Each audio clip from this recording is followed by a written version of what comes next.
think I've got everybody's audio pretty well set. Okay. Should be good. Sweet. If anybody wants to make sure we have audio, but Wait just a moment to confirm. That'd be cool. Having audio is a good thing to have. Great time and place. Great nouns. Beautiful nouns. Extraordinary nouns. Sometimes they're even We verbs. should be good. Alright, cool. Banes. Let's do it. I wish mine would pop up. We're good on my end. Cool. There it is. I just like pulling it up before I start talking, so I don't have to do it again. Sweet. Alright, everyone. Hello and welcome back for another session in the Untamed Frontier of Rodinia. Yes. I am TwoHands. I'll be the GM tonight. And before we begin our grand adventure, who do I have the pleasure of playing with this fine evening? Hello everyone, I go by Aludriea Luna. I will be playing Anvizol, your local tired Rune Walker Scholar. And hello, I am Gats. I'll be playing Free Me, the Ilrigger Siren. So sad.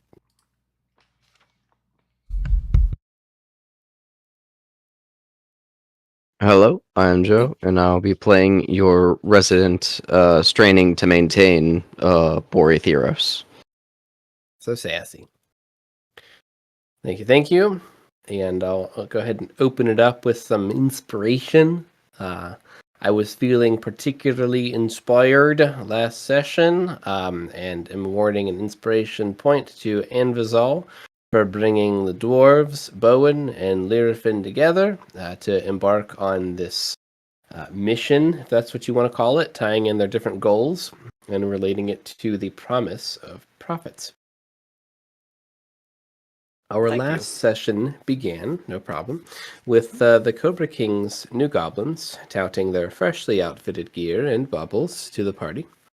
Scree inquired about the newly vacant Naupaka Tower, and after Iwi relinquished his control, the rat folk decided his destiny rested in that tower, or perhaps its food cellar. After some goblin hijinks with Beetle Scream's tribute, it was discovered Malnar likes stinky stuff, and Skibbit likes bugs, like really, really likes bugs. That party set off for the domain of the Great Beetle. Skibbit decided to sing a song about bugs for 29 times, until Freemy redirected. CK looked very stressed. The party arrived with the tribute, and it was received well. Beetle Scream extended an offer of future support, taking his tribute, his favorite tables, his young, and headed for Gyro's cave with the intent of occupying it. Freemy, disappointed from her previous failure at peace with the goblins, was elated with their success with the beetle. During the exchange, Skibbit found many beetles in their little snow tunnels, and consumed them to his heart's content. Anvizol found a rare beetle. Oh no! Is it on fire? He immediately identified it as a Thermobaricus caloptrica, which is colloquially referred to as fool's gold. And it should be in your inventory on Roll20. Oh, thank you. If not, I'll make sure it is, but it's in there. The group ventured due west towards Chalbad on the road of Damascus. The rest of the day proved uneventful, and the party settled down in a copse of trees and set up watch in shifts. During the night, Bizbaz spotted two glowing predatory eyes staring at him from the distant hill. Communicating this to the rest of the party, they were extra vigilant on their second watch and observed the creature again. A humanoid bipedal creature with the face of a dog, in full plate armor, a brilliant red cape, and a Zweihander sword, watched them sporadically throughout the night. Freemy made a polite wave, and under the cover of the watch, left a nice wolf effigy on a rock in the morning, in hopes to make a preemptive peace with the dangerous-looking creature. The adventurers trekked onward for half a day, and arrived at the scenic vista of Chalbad.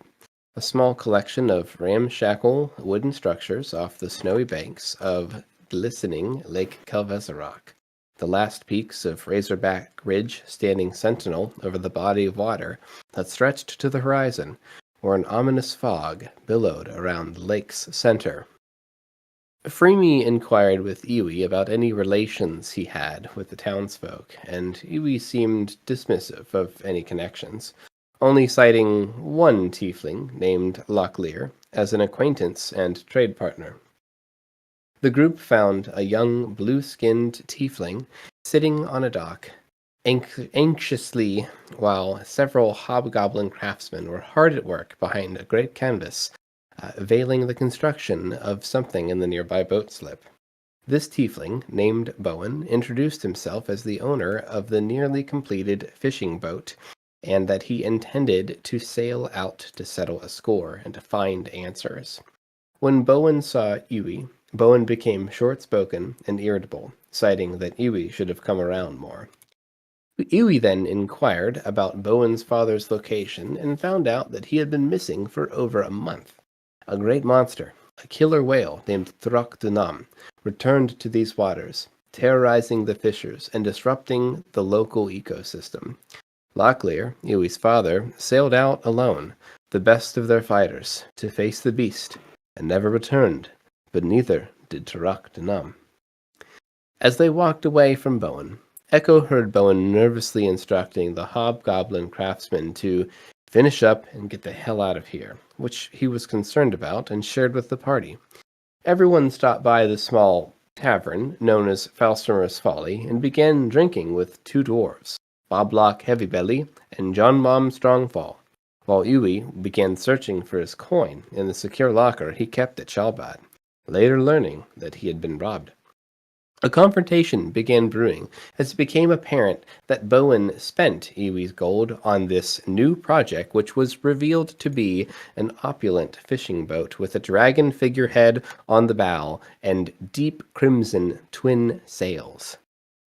Iwi then used magic to restrain Bowen and was distressed that his money was needed for their quest and was ultimately wasted. Anvizal redirected those thoughts towards the possibility of finding treasure and defeating Thrak Dunam. Bowen then asked that they speak with Lyrafin, the Merfolk, who resided in a cove nearby. After realizing her handle of the common tongue was limited, Comprehend Languages bridged the gap. Lyrafin disclosed that she is the last survivor of a great underwater empire known as Azure Deep.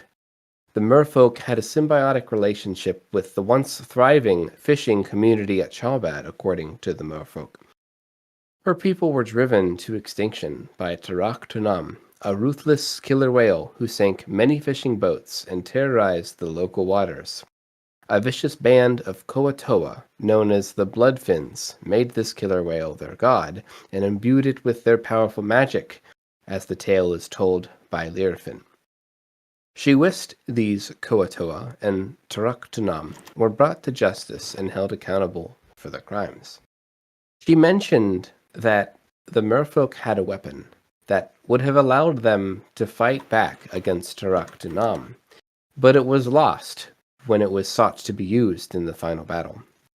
The weapon was called the Talon of Caprosuchus, but that it's lost among the ruins of their city, now a vast merfolk graveyard, and that she has not been back since the fall of her people all those years ago.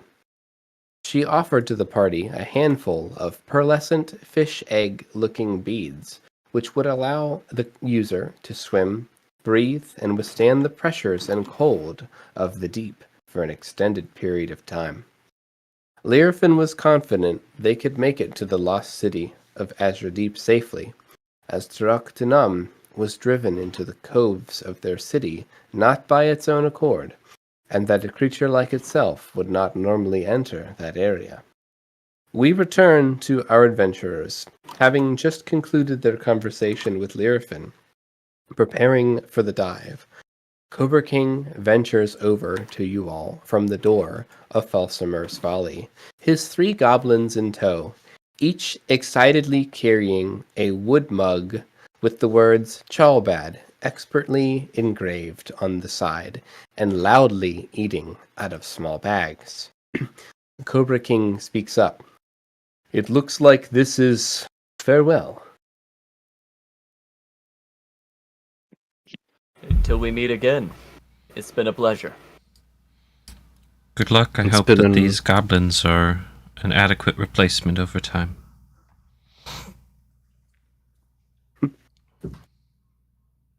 Been an honor. Wait, no, that's not his accent. I think you were Count Chocula. Yes, Count Chocula. That's exactly what it was. It was an honor meeting you, Cobra King. The honor and the pleasure was all mine. I have learned many things by traveling with you all over the course of these few days. It's truly remarkable, the things that we've done and the things that we've seen over this short period of time. I will never forget you all. Even if I wanted to. I don't think I could ever forget you. Well said. Yeah. Travel Um, safe. May our The paths goblins. cross again. In safe and controllable circumstances, yes. Safe Yes, and that. controllable circumstances. He's just like muttering that to himself over and over again as he turns around and he starts walking away. You know, he gives you a very polite nod. Alu, go ahead and check again. I didn't have you in all the fields, but you should have it now. Nice. And let me know if you don't. And Skibbit and Malnar and the other goblin. Bizbaz. Bizbaz. Bizbaz. It's a smart job. They all kind of dance around you guys, kind of tugging on Echo's arms, much more than your all's arms, just chittering in Goblin. And Bizbaz says, "Well, guys, yeah, it's been kind of cool, except for the beginning there. But you're like, yeah, you know, Goblin stuff. Yeah, hope I see you guys again. And watch out for Gyro." How does one watch out for Gyro? And a duck. I don't know. Duck. Duck. That is very fair. I do hope we cross paths with Gyro again. I have so many questions I wanted to ask them about the experiments they were performing. Yes, and that blueprint that you found. Yes, when you Right. say to watch out for them, would there be specific steps we could take the opposite of that might increase our odds of finding them?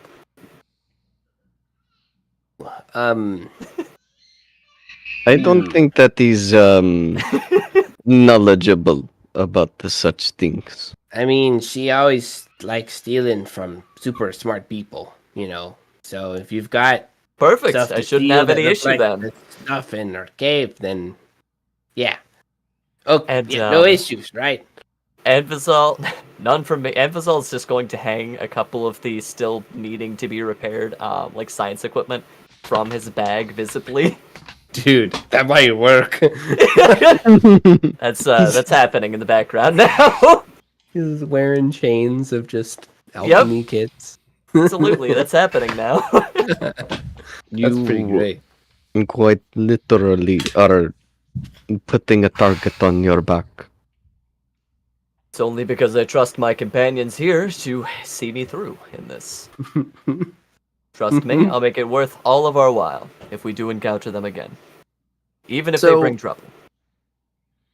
I'm When just they bring curious. If everyone could just roll me a perception hearing check. I don't think, unless anyone gets like a nat 20, I don't think anyone's going to hear it, but I will allow the roll. Natural one. 15. So I rolled it to GM. I was trying to program my thingy. It was broken. And I don't know what to do with that natural one.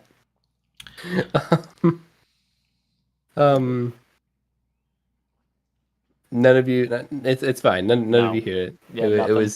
was a rare Rare chance. And Gats, you definitely don't hear whatever it is. Yeah. All right. Well, Cobra King and his gobs, with their souvenir bags, they begin taking off, and they're headed towards the east. Good luck in your chances of mountains. games. Thank you. I hope that you find what you're all looking for.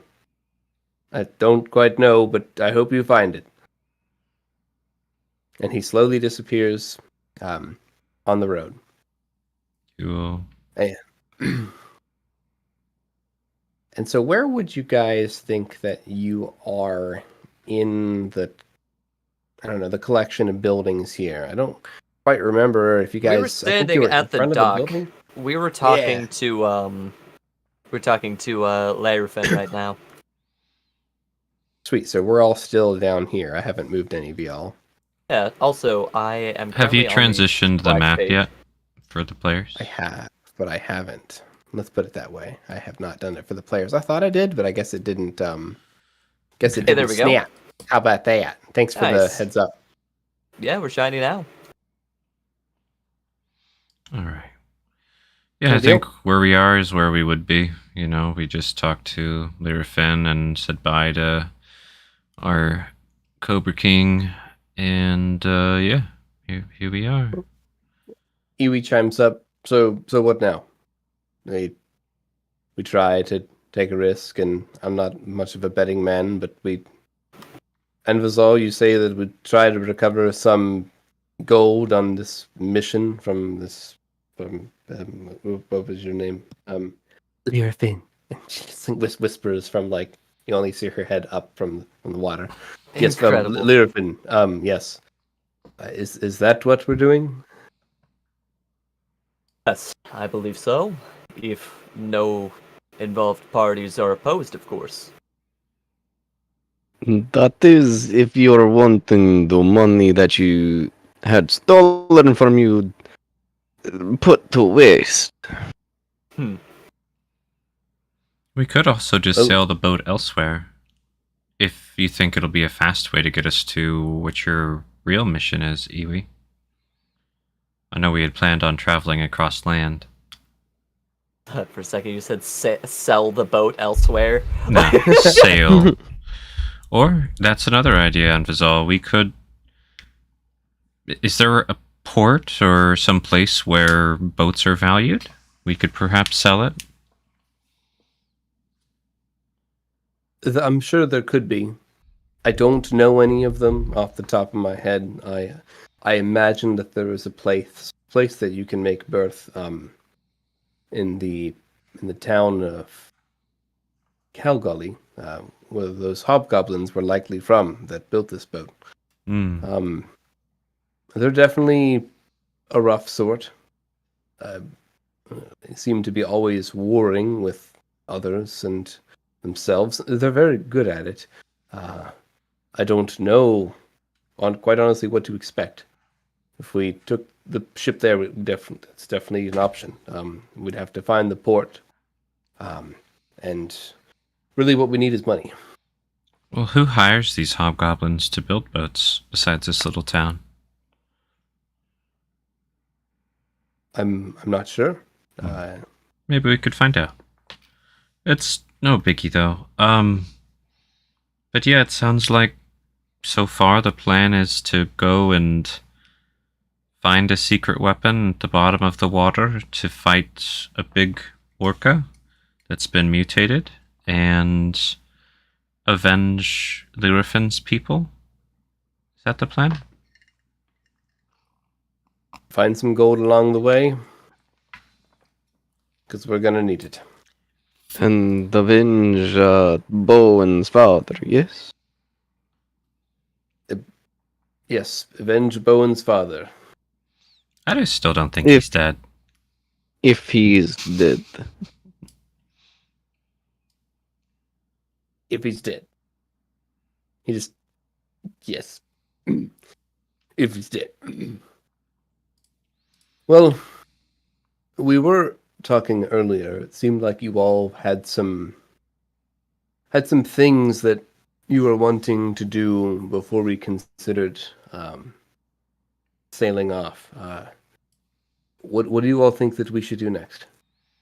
Just make sure we have supplies, maybe gather enough information so that we're equipped as well as we could be.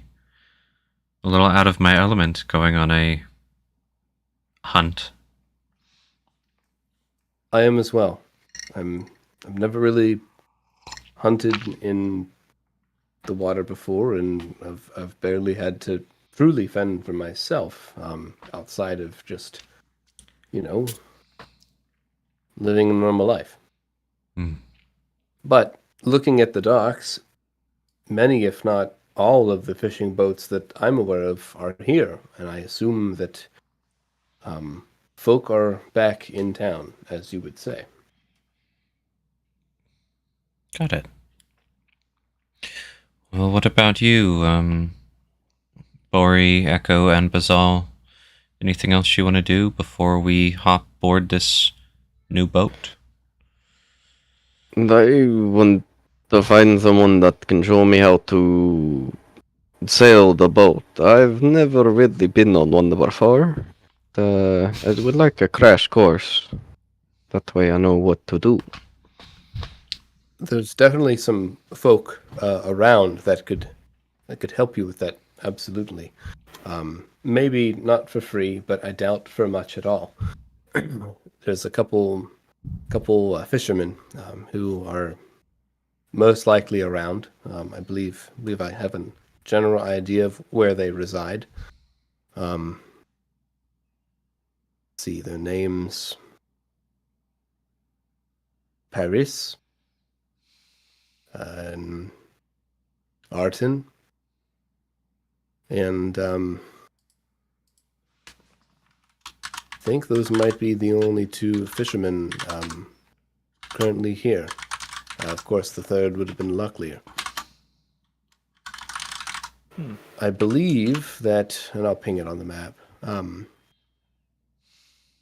I believe that Paris lives here, or over there, and he kind of points to the other side of the town.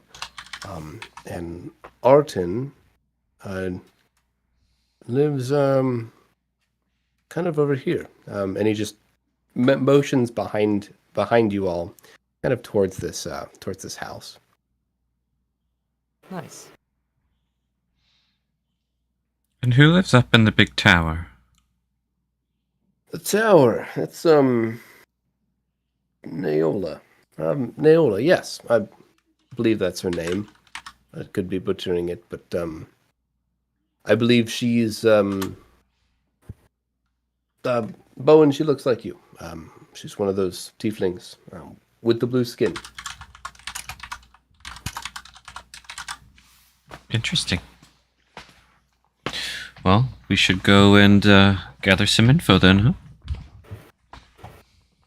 These people, they've seen a lot, and they know a lot.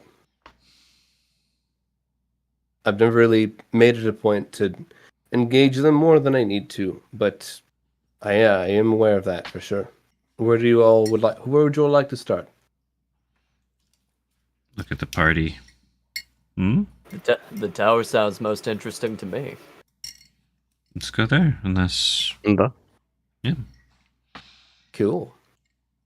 So you guys, Lyrafin, would Yes. how, like, trying to navigate the question, like, do you have a means of traversing land? Are you bound to water? Are you needing to wait and we come back? How involved do you want us to be in? and she looks kind of embarrassed. Like she instantly starts like blushing. I'm actually really embarrassed to walk on land. It's more of like a seal. I kind of like. I'll see what I can do about that. You can What? survive above land. Yes. I'm a little too embarrassed to actually walk on land. It's very slow and it's not very pretty. Well, And a little awkward and a little uncomfortable. give me some time and I might be able to solve that problem for you. That is my profession, solving problems. Really? Yes, I knew of some mages who lost mobility below their waist. And there were these wonderful gnomish and or maybe they were dwarven contraptions. It would require somebody else to push it around, but it helps substantially with their mobility. I might be able to put something together for you.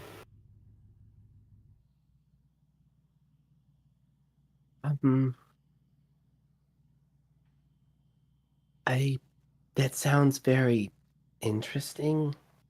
I'm not sure if I need it, but I like swimming in the water. And if I really had to go somewhere, I guess I could. It's just, not very comfortable.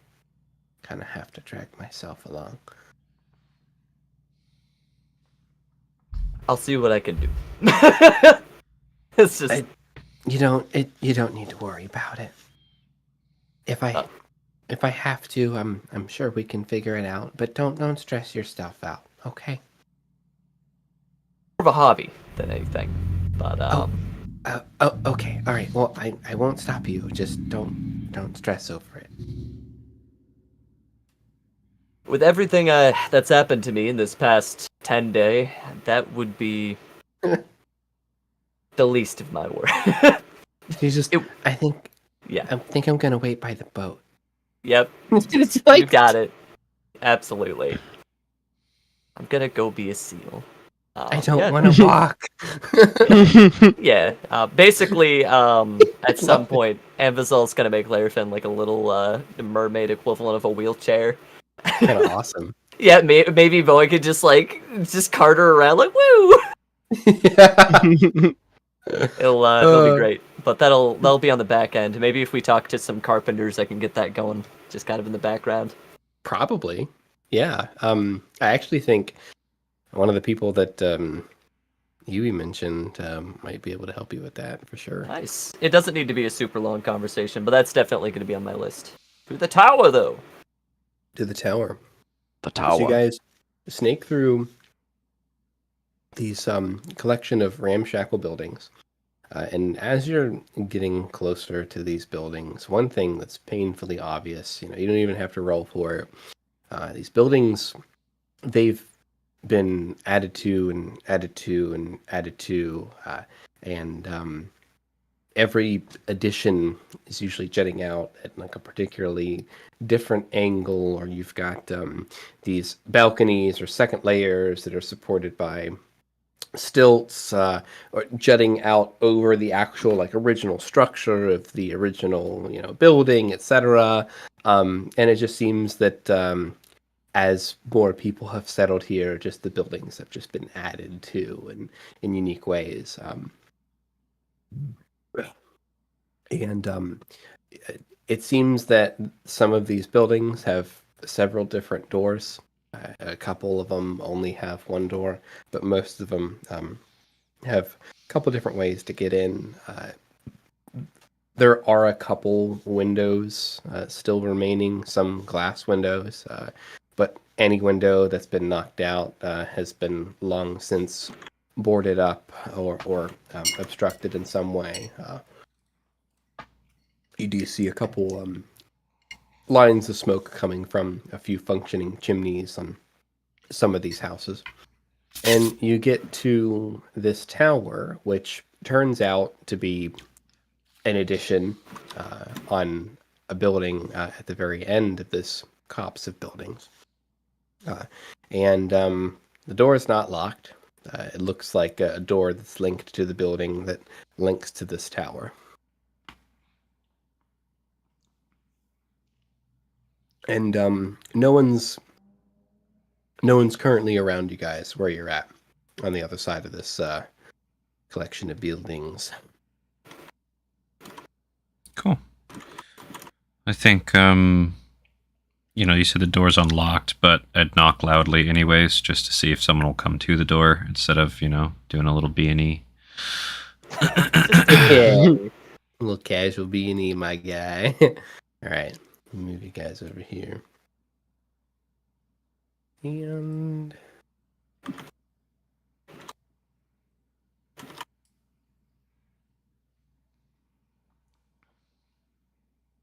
Nice. after couple moments to what feels like maybe over a minute, nothing has happened yet, and then you hear the creaks unless you do something in the meantime. You guys want to do anything? Probably small talk while we're waiting. Okay. So after a while, you do hear something, and it sounds like someone is possibly making their way, getting closer. And this person opens the door cautiously. The door opens with a nice, weary Mm-hmm.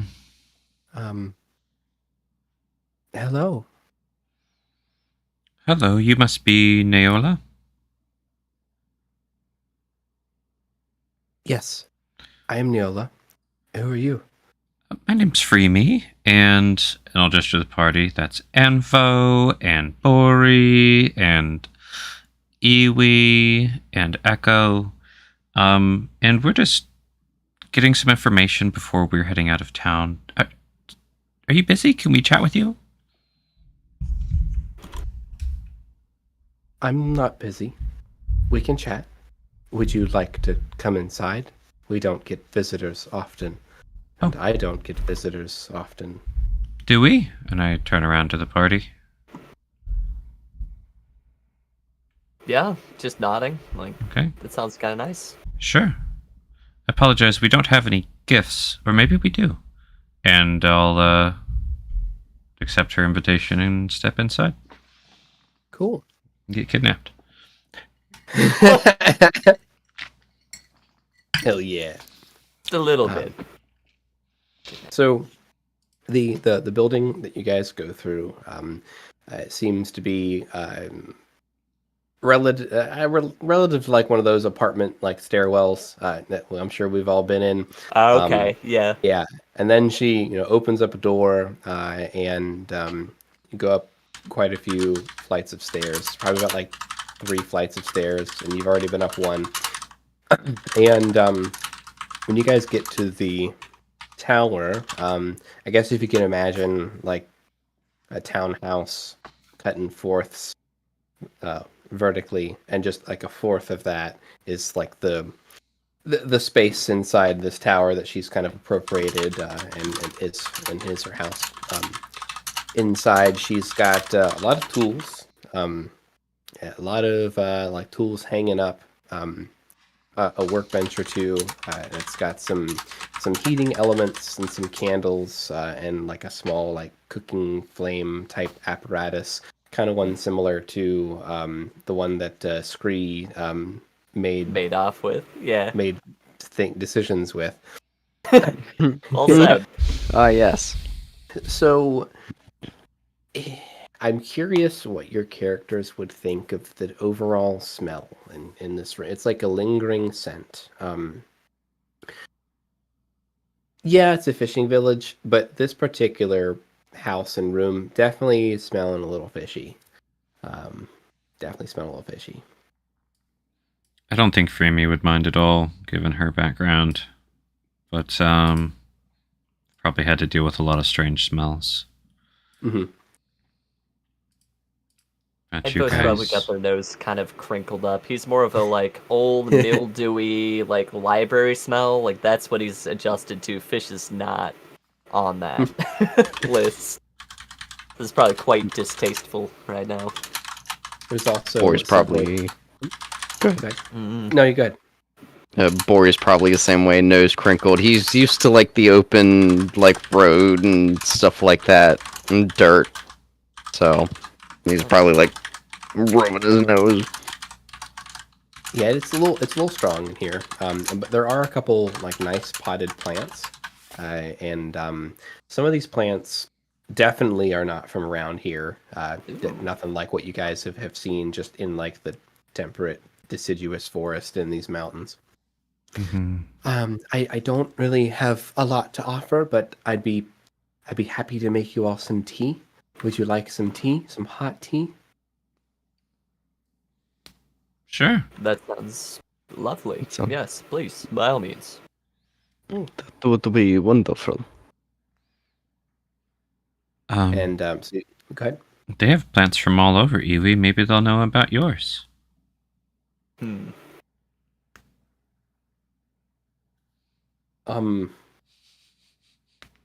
Perhaps, perhaps, Nola and Iwi, come by every now and then. Oh yes, I think I've seen you before. Definitely have seen you before. Have you ever heard of the Nalpeka bloom? And that's a great question. Has Naola heard of That's a great the alpaca bloom? No, that's something different. Alpaca. Ooh. Right. I don't think I have. I assume that's not around here. No, it's from the south, from the shores of Lake Kansani. A very long way away from here. I'm sure it's very pretty. I love plants. I love nature. I also love what I do. And I love a good cup of tea.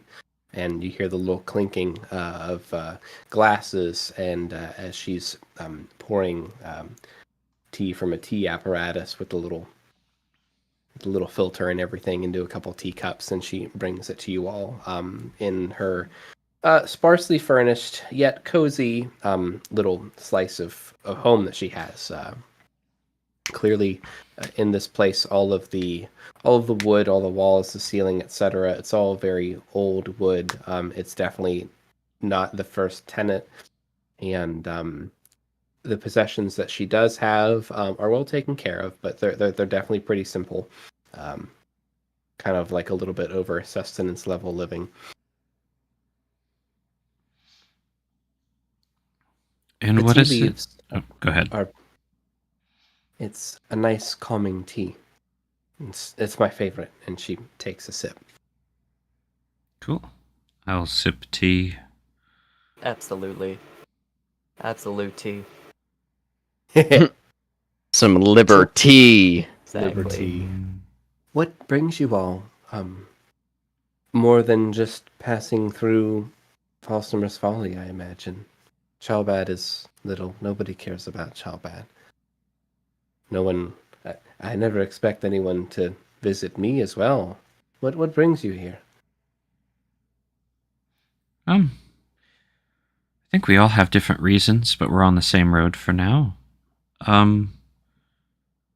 We needed to visit a town, resupply. We were hoping to stop by and get some respite, and then we encountered an unexpected scenario, and now we're whisked away to help some folk of the water, apparently. Unexpected scenarios happen. Are you all right? Are you in trouble? I think you can be in trouble and all right at the same time, but I think we're fine. I think we're about to get into trouble. We're definitely considering getting into trouble. I thought we had decided. Didn't we all tell the poor fish lady that we had decided? Didn't we swear that we would? And we are definitely going to get into some trouble. Lyrafin. Well, Is that the fish lady? yes. She's nice. From what it sounds, the one and only. So she says, tragic tale. Very. I have only been here for a few years, and she's the only merfolk I've ever seen, and she says that the rest of her kind were long ago wiped out. So sad. It's very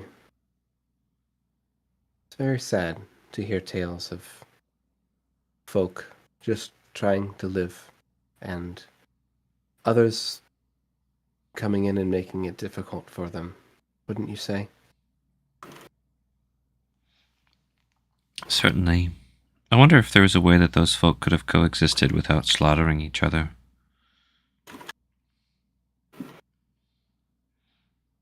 I don't know much about these other water creatures.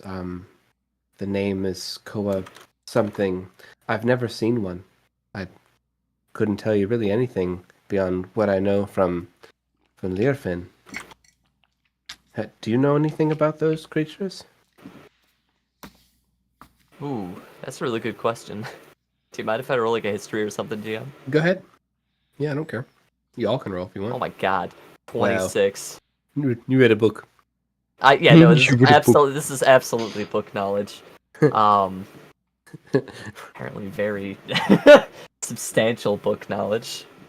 What they even have to do with runes? Like, I think it would just be the interest in them making things into God, like just their will tangibly impacting the multiverse and how quirky that is, and like trying to translate that into my field of study, and them just being a weird anomaly.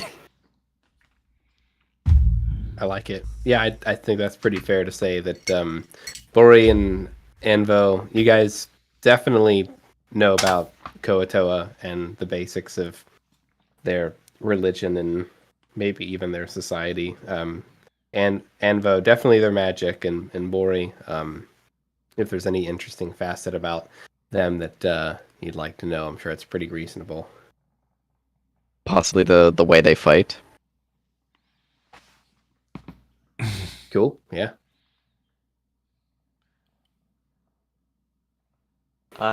Just to break the ice, I guess I'd share a little bit about Koatoa knowledge with Naola, just generally kind of like their overall culture, you know, where they're found, roughly what they look like. Hmm. Fish, if fish could walk and hold weapons and communicate and turn otherwise mundane creatures into demigods. But just like any other fish you might find in the sea. Very interesting. And are you all fishermen as well? You're so knowledgeable about these sea creatures. I fished quite a bit, but I wouldn't call myself a fisherman. I It's a enjoy colloquial fish term. Oh, as a hobby, but I would not call myself a fisherman either. I too am not a fisherman, and I like fish. What about you, Sarakai?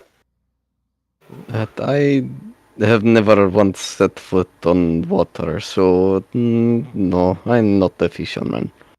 You've never been on the water, Bori. That's... No. You're about to, it seems. There's a first for everything. How exciting. A lot of firsts on this little adventure we are having. How long can you hold your breath, Bori? What a follow-up question. I do not know. I believe it is probably different when underwater than it is above land. I think it's easier. You all must have some very interesting tales, having recently traveled the road. I've heard so many things about just the wonders and I guess the phenomena that you can encounter in these parts. I What turn about- back are to you- the party. Is what we encountered normal up here? Not at all, my friend. Not at all. Oh, are you a local, Bori? No. Or what? Kind of. I'm a little bit more northwest than Oh, I here. see. I am very far from home myself, but I found no end of interesting things on my journey so far. Like this little beetle. I plan on making it into origami. Dude. Is that thing on fire? So let me describe not this unless beetle. you startle it. Don't startle it. Yeah, this beetle typically is gold, and unless Alu says otherwise, the beetle is gold. Yeah, it's like this beautiful gold beetle. the light refracts off of it in a way that makes it almost look like it's constantly sparking. And the longer you look at it, the less you're convinced that it's not. It's got crazy eyes. I couldn't get the eyes right, but the eyes actually are reminiscent of bull's eyes. Like the closer you look at them, the more they have like concentrical rings. And yeah, this beetle looks crazy. It just fits in the palm of your hand, but this beetle looks crazy. It looks crazy. What's the name of this beetle, Envizal? Yes, this here is Thermobarsarius Cleopatra, I believe. Though I might have butchered the pronunciation. You can just call it the fool's gold beetle. It looks like gold. Nailed it. Yes. But again, until you startle it, it has this really interesting habit of combusting. In fact, this is... I don't know much about this species, but I would argue that it has done wonders for their gene pool, given that only the strong would survive the immediate combustions. They're quite rugged. And did you say origami? Yes. I have heard of origami in my travels. Are you proficient? If you have some time, I was planning on trying to, well, convert Thermobaresius here into one. Do all of you mind while we drink tea and converse if I work on that in the background? I would love to watch you work. I'm gonna hope. Hope it turns out to both of our satisfactions. All right, roll me a fate 20. I No, will. I'm sorry. Roll me an arcana. It's an arcana. I'm sorry. And I can roll an arcana. My God, I rolled a natural one. Holy. It literally happened again to him. You get the nat 1 beetle. I'm so excited. Oh no. This thing is constantly gonna be on fire. Let me throw away all these great origami beetles. No. This gentleman right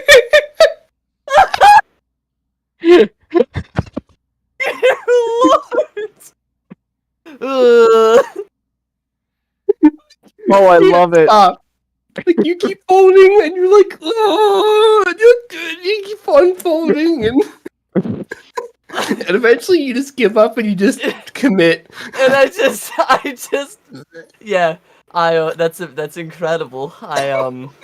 This is my first time trying to fold this one. I'm so sorry. This shouldn't have been your introduction to origami. I've done better once, I swear.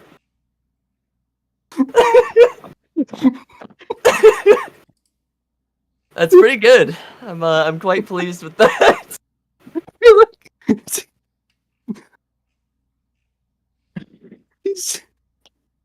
You just like this. She's not saying anything. Head's just hung in defeat, like, I've been practicing this for years, why does this keep happening?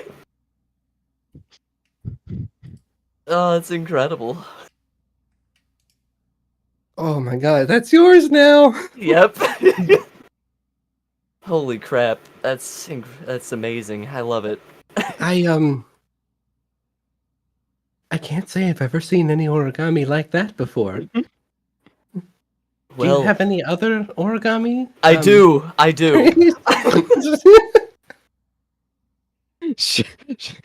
Show her nondescript. Show her the nondescript big tooth squirrel. No, I destroyed that. Now it's gone. No, I loved him. I wanted to call him Scrat.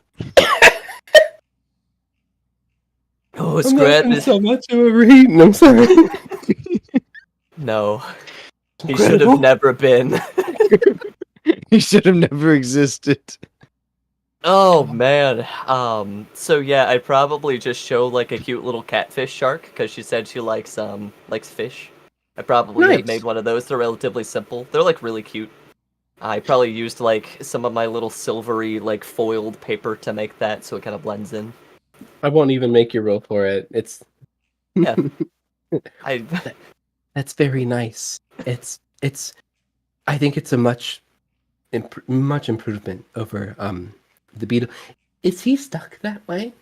She just points to this beautiful beetle that has been turned into this origami.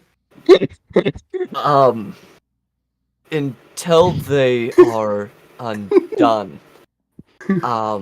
Yes. I fear for my safety if I tried to do it myself, so I'm going to let nature take its course, and I might try again another day.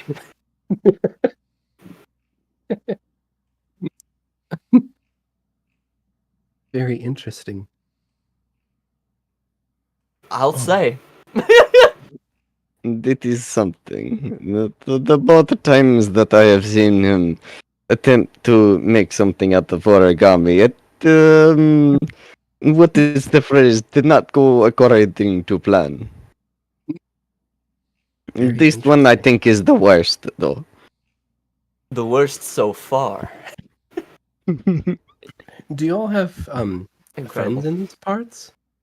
Are you traveling as a group, or are you adventurers? What do you all do? Well, I've only known them for a brief time, but I like to think that these traveling companions of mine are becoming fast friends. I'm here alone in these lands. Until I met all of them, that is. Pretty much. The We same all met at situation. Iwi's tower right before it was destroyed. Oh, Iwi's Tower. Yes, I have heard of it. I've heard it's nice. It was. It was. Mm, Yeah, it was. everybody No. in tandem was. No, it is a rat infested. I'm not going to continue that sentence. Rat infested. And Well, rat folk infested. There is a Oh. difference. oh, I had no idea. Are you familiar with Skaven? No. I'm not. No. I. I'm familiar with the. I'm as the GM. I'm having a blank on the hobgoblins across the lake. But apart from them, I don't really deal with many folk. At least not usually. See. Well, And You- what? Oh, go ahead. I wanted to ask some questions about the town. There are some happy to errands I'd answer. like to. Things I'd like to get done before we embark. Do you happen to know a skilled artisan or someone who works with wood? Craftsman. Yeah. I do. On the other side, Artin, I would say he's our best woodworker. He generally makes the equipment, the spears, etc. Anything that we might need, he usually makes it for a trade or for coin. And folks that pass through sometimes might see him if they're referred to him. He doesn't really do any construction or structural, but he's the guy. Well, But thank just you. wood though.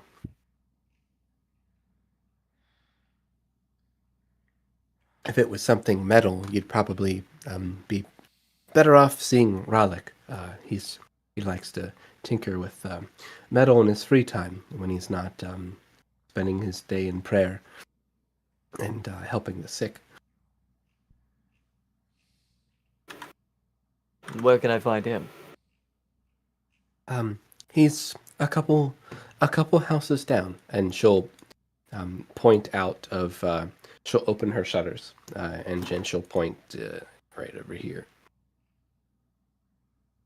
Nice. Ralik is also a tiefling like me. Are there many tieflings in this town? There are a few. Myself, Rollick, Locklear was a tiefling like us. Of course, Locklear's son, Bowen. There's well, there were 4 of us currently. We've been here for quite some time. I'd say, getting closer to a decade now. Maybe about 7 or 6 seasons. I see. Well, thank you for the suggestions. I have a project I'm excited to get under works, and I could use their assistance. What kind of project? How would you describe the relation with Lyrafen and the townsfolk? Is it amicable? Friendly? Think so. Bowen has definitely taken a liking to her. I hear that our people, the people that lived in this town and the merfolk, used to have a very close and symbiotic bond back in the day. And now, well, I think she likes to stick around and be around and not always involved, but I think she feels safe.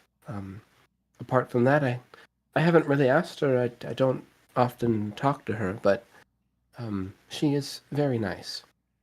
I think amicable is a good way to describe that. Well, I'm hoping to allow them to more easily engage with life in this town.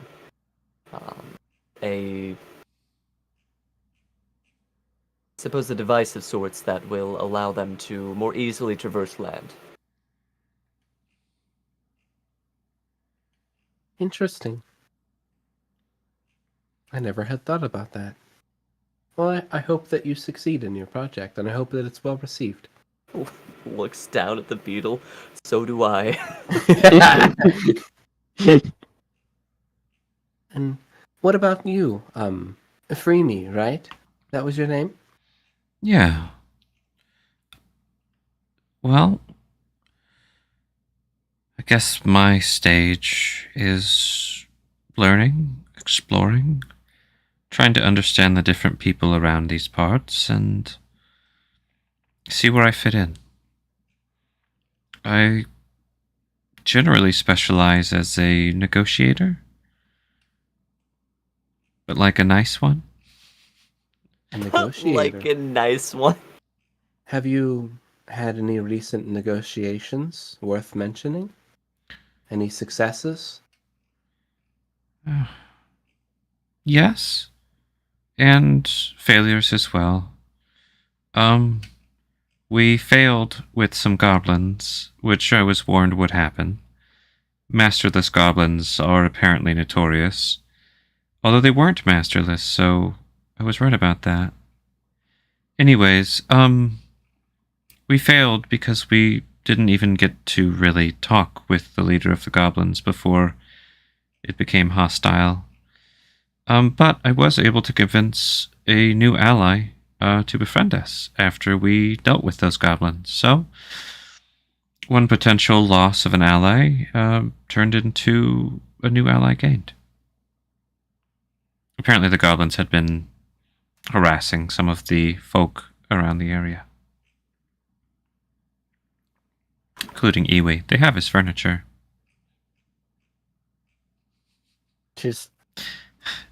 They have his furniture. Incredible. Iwi's just silently fuming. And what about you, Bori? Are you a negotiator as well? Do you talk to folk and make peace and make deals? I do not make deals, so to speak. I'm kind of what is the phrase? Weapon for hire. Oh my.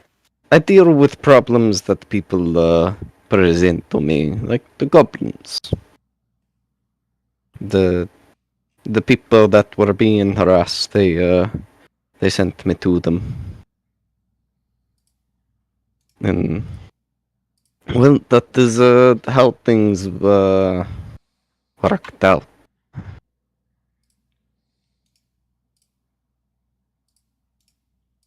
I'm just out there trying to make a living for my wife and child. That's noble. I wish you the best of luck. Is there anything that I can do to help you all with your adventures?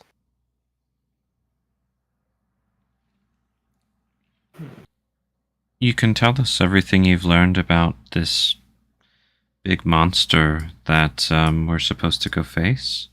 Apparently you've talked quite a bit with the merfolk. Maybe you've learned something else as well? So,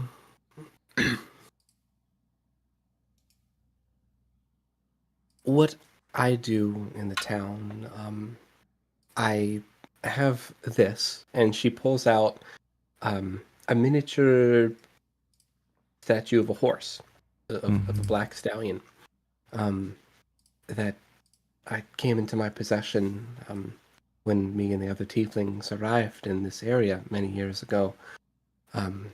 And I use it, and the cart, and she kind of motions out the window down there. Every few weeks, I make a trip with Noah Kia, our resident Goliath, and we go to Calgully to sell the fish that our fishers catch. It's a town effort, and since I have the steed, I do the deed. And Noah Kia offers me some protection as well, and ensures that the deals go smoothly whenever we do make that trip. While I just make the sales, I don't know much about this monster that Locklear went out and fought very bravely, or at least attempted to. I don't quite know what happened there. I know that Bowen has been very upset ever since, and I feel for him, and I often see him sitting alone at the dock and staring out into the water over the last couple of weeks, and it breaks my heart. But I don't know if I have any information other than the catches have not been well. Have not had a lot of goods to sell. We may not even make another run this month, which would be the first time that I'm aware that we haven't. And that will become problematic if this issue is not figured out. I guess it is in my best interest to make sure that you have what you need. I think that some of the other folk that work more directly with the fishermen might have better advice, maybe better stories. You might try Groves. Perhaps Kendall or Artin. Maybe Noah Kia as well. I'm sure you've already talked to Lyrfin at length. It's nodding. Yeah. Just be careful. The forest and the sea can both be quite dangerous. There are folk in the mountains and creatures that can be quite deadly. You seem like good folk.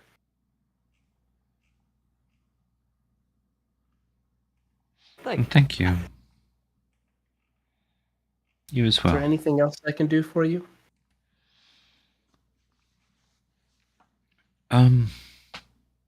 If we have more questions before we leave, is it okay if we come back?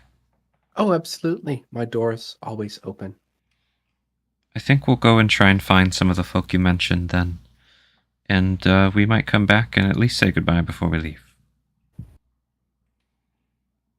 I at least wish to come back for another cup of this delicious tea. They're verdant leaves. Good tea. Thank you. You're always welcome. Cool. Is there anything else we want to ask this nice young tiefling lady while we're here? Or shall Not we? that mine. Cool beans. Then we vamanos to the next target. Seems that Arton is the one to talk to. Mm-hmm. Cool. You guys want to go talk to Artin. Yeah. Awesome. Heck yeah.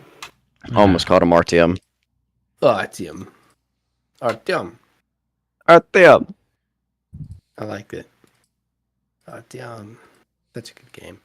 Mhm. So, as you guys are walking through, you see off in the distance this big lady. And she's chopping wood.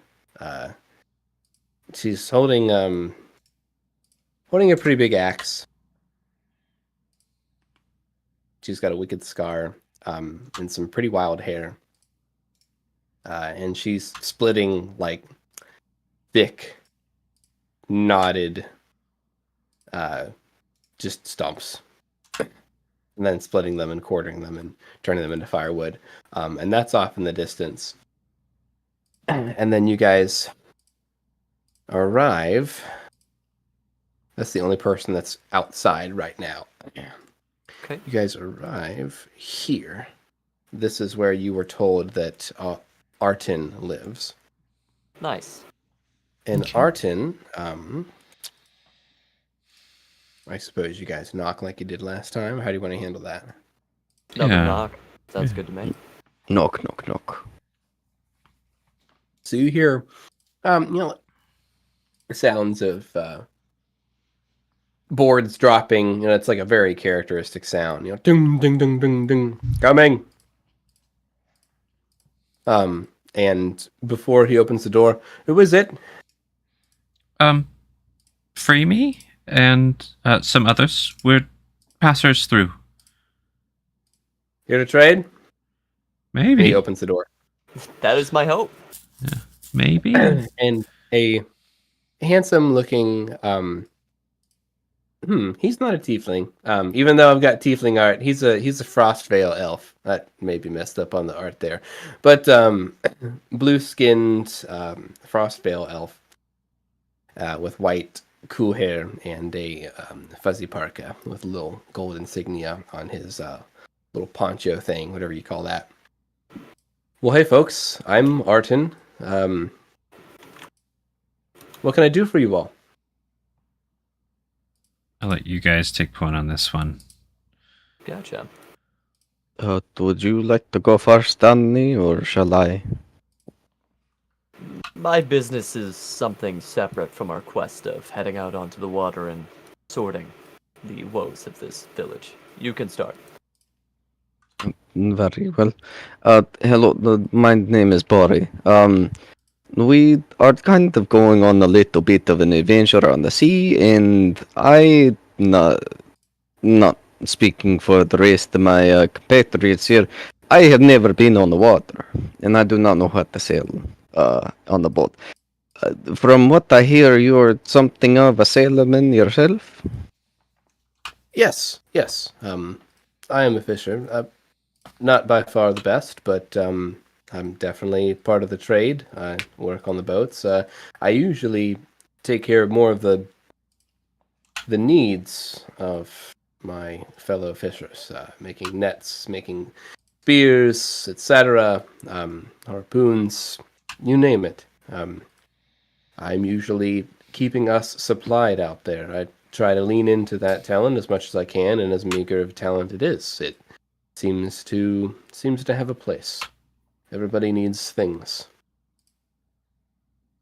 Come in. I'd be happy to show you a few things that I'm working on and get an idea of what you all are looking for. And in terms of learning how to sail, at least myself or one of us, perhaps Paris, myself, or really any of us could show you the ropes. I mean, even Falsimer could probably do it, but he's probably too busy selling that beer that he brews. Please come in. Да. Yeah, absolutely. Mm-hmm. And his house is what appears to be like a repurposed a workshop that part of it has been turned into some living quarters. You don't see anyone else in this building, in this makeshift house, but he does have several workshops, and you can see he's got like bundles of different types of like crude spear shafts, arrow shafts. He's got a loom, and he's working on a net or two. He's got piles of rope. You're basically like almost at a hardware store, but not really.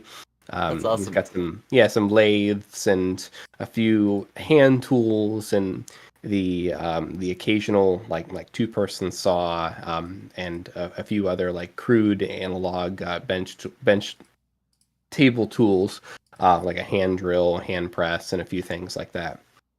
Okay. This is where it all happens. Not much, but yeah. What do you all? What type of equipment are you looking for, or are you looking for information, or both? A bit of both. We are definitely going to need definitely some of those, and he points to the spear shafts. We're hunting something quite big. At least that is our intent. What are you hunting? What the word, Danny? Terractinum. Oh. Oh. Whenever Locklear went out against that creature, I wished him luck. I have a feeling if that creature comes back, I might have to find something else to do.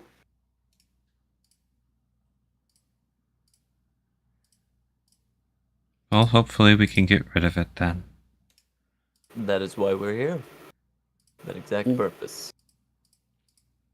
I might have some information for you.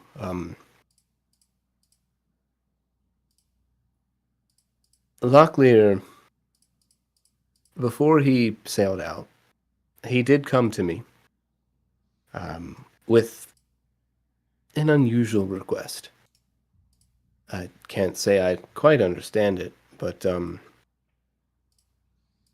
he asked for a hollowed out fishing spear. He asked for a few, where the core of the spear shaft was hollow.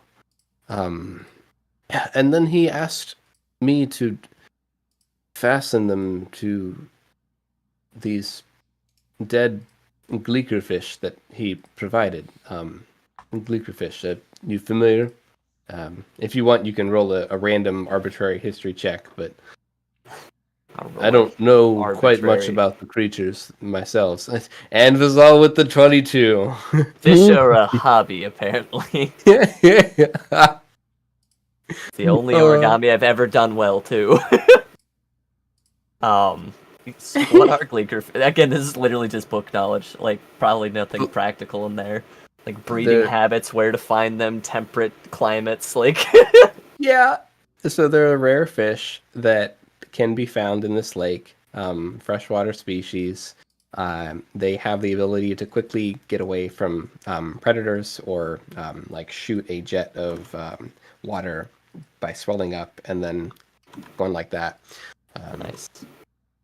I'd say apart from that, that's probably like the random knowledge that you know about gleekerfish. Oh, you know about these creatures? Interesting. I don't know much about them, but yeah, he had asked me to uh, make some type of hollowed out spear gleekerfish type combo. I said I'd work on it, and I made a few for him. He said it was involved with Taraktanam, but that's all I know. What state were the gleekerfish in? Were they alive? Were they already swelling with air? I don't know much about the creatures. They were dead, and they were deflated. At least when they were given to me, I was asked to affix them in that state. Interesting. He did ask for some ties, basically some leather thin rope as well. He didn't really quite tell me how he was going to use them, but he seemed to have some idea what he was doing. Not quite sure. He didn't tell me. He paid me in coin, actually, which we usually trade, but I guess I'm not surprised. Interesting. He was a good guy. I hope. Well, I'd say I hope it's all right. But now trade. I'm sure we can come to an arrangement with trade. I'm sure I can get you what you need and at a fair price. I'm sure. Seems like what you are doing is important. Well, thank you. Do you know what you need? Do you have a plan? Are you still working that out? I think we haven't come up with a explicit plan yet. No. I think that's what we're working out now. I think we're just in the getting information stage. Well, I'll be here for sure once you know what you need and how much, and my door will be open to you for sure, and we can work it out as we go. I have no problems with that. Not many people stop by that aren't the folk that I work with on the daily, so it's nice to see new people for a change. Gives a nod. It's nice to meet you, and we will certainly stop by, as well as with the other place we plan to stop by. Maybe we'll hit everywhere else twice before we head out of here. And I just kind of chuckle a bit there. I am sure that Shalbad would be better for it. Thank you. Nice. Well, I'll be here if you need me. And he's gonna go back to doing whatever it is that he was doing. Before you go, I do have something that I'd like you to work on in the back end. I will get the specifics to you soon, but there will be carved wooden and ideally smoothed implements that will be fitted to a metal frame. Think of it as, say, the handles you might make for a weapon. Needs to be comfortable to hold. Braces. I'll get you the specifics here soon. I'm still writing them up. Okay. Did you say curved wood or carved wood? Carved. Okay. Once you have the specifics, I'd be happy to help. We can work out a quote or a price or a trade agreement. Perhaps you could keep an eye out while you're out looking for Taraktanam or whatever you're looking for. If you can keep an eye out for any valuable materials that I might be able to use in my line of work, whether it is a tool or whether it is a resource that I could possibly use as an implement for the folks that I'm supplying, my suppliers. Nothing fancy and nothing formal, but if you find anything, I'm willing to give you a price, whether it's a favor, a service, or credit. I don't really have much coin that I can spare, but just an idea to think about. Nice. Mm, Just kind of glances at the tinkerer's tools. Our rogue is now gone. Huh. Might still be helpful to have these around. I'll keep that in mind. Thank you.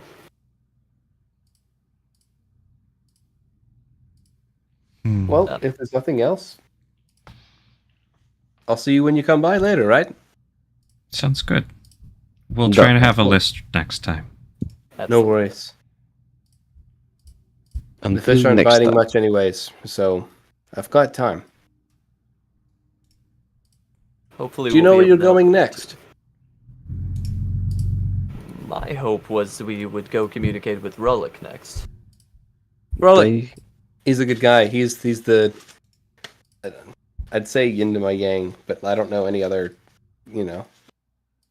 expressions. He works with the metal, I work with the wood. We both have a respect for each other's craft, and we're both shied at the other, so we get along quite well, Rollick and I.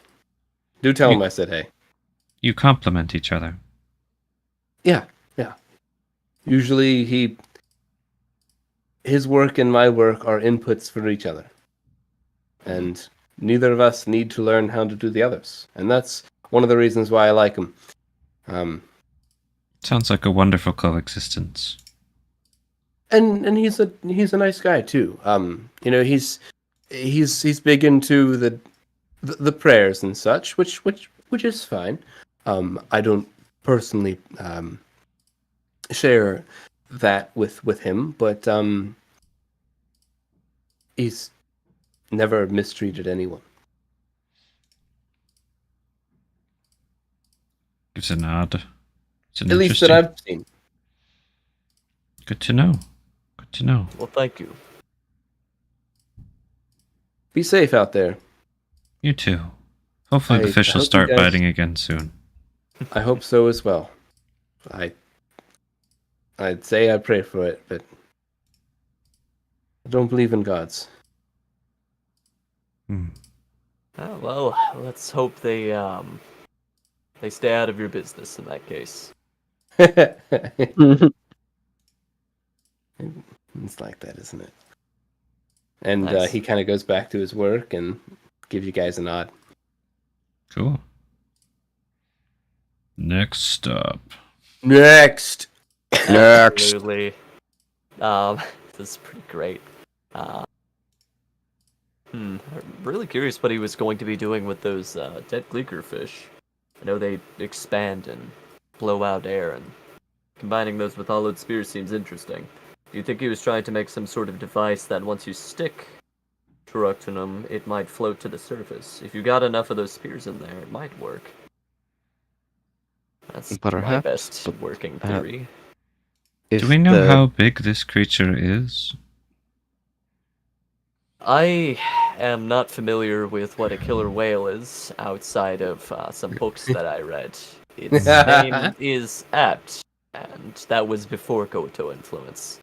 Likely bigger than the ship we're going to be on. It's just that if we did go through with that plan, it would be good to know, just so we knew how many of these blow-up fish we would need. Oh no, though. Yeah. And if it is that much bigger than our boat, even if we tied it to our boat, it might drag it down. Lyrafin's likely to know how big. Well, let's go chat with them, and then our next stop. Nice. If they're still around. We're gonna go dredge up some of Lyrafin's trauma real quick. Yeah.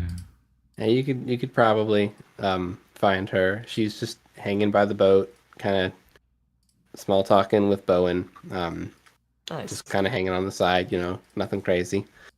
Oh, Lyrafin! you're yeah. back. We have a few questions about Tructonum. Questions? Yes. What do you need to know? Compared to our boat, how much bigger or smaller than our boat is Turoctonum? You've seen it, right? After the Have- Koatoa have influenced it? It's big. It's How many of It's these a- boats would it be in size? she's thinking, and she's going to quantify her thinking. My people Give us didn't teach. the estimate on the high end. Um, It doesn't need to be exact. bigger than the boat, but not by much. Okay. Like 1.5 boats? Yeah. Okay. Good to know. Whew. Big, And nice boat, but big. how difficult is it to catch gleeker fish? Very hard. They are a delicacy. Very fast. Shoot you with water, and they fly away. Fun to chase.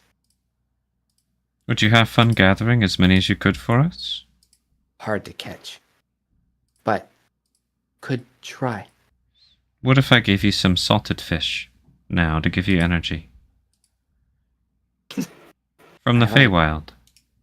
There you go, really Fish. selling it. Magic. See, it's just like scoots closer. Salted fish. Yeah. You like And her sodium, don't you? comments. Yeah. She just keeps like mulling the words over. Salted fish. Mm-hmm. I like salted fish. She's practicing her common. Good job. Well, here's one, and I'll just kind of throw it to her like she's a dolphin or a seal and see what happens.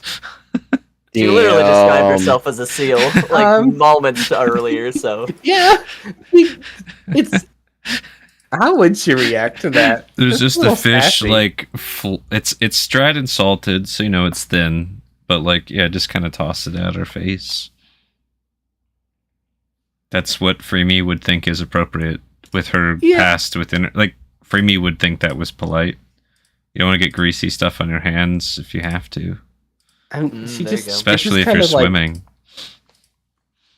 she just looks like it splashes like in front of her, and she like reaches for it and looks at you curiously and eats it. Broken common, not broken head. Oh, it's... How do you toss fish to someone? Oh, you don't? You hand it to them. Got it. But what if someone's very high above you? Or like on shore, far away. Don't you ever throw fish? If I was high above, maybe. Freeman just thinking. Okay, well, anyways, I hope that you can find some of the blow-up fish. No worries if not. Apologize if my tossing the fish and hitting you in the head was painful. Just confusing, but yummy fish. Good, good. Yeah. I suppose it's like when you see folks from other cultures try and figure out how to greet each other, whether they should bow or shake hands or fight. Sometimes it's funny. Maybe this was funny. Only Salted time will fish. tell. Good. Mm-hmm. Even Get if you some more. thrown. But like she swims up to the dock and hands you one of the little pearlescent egg things that she described earlier.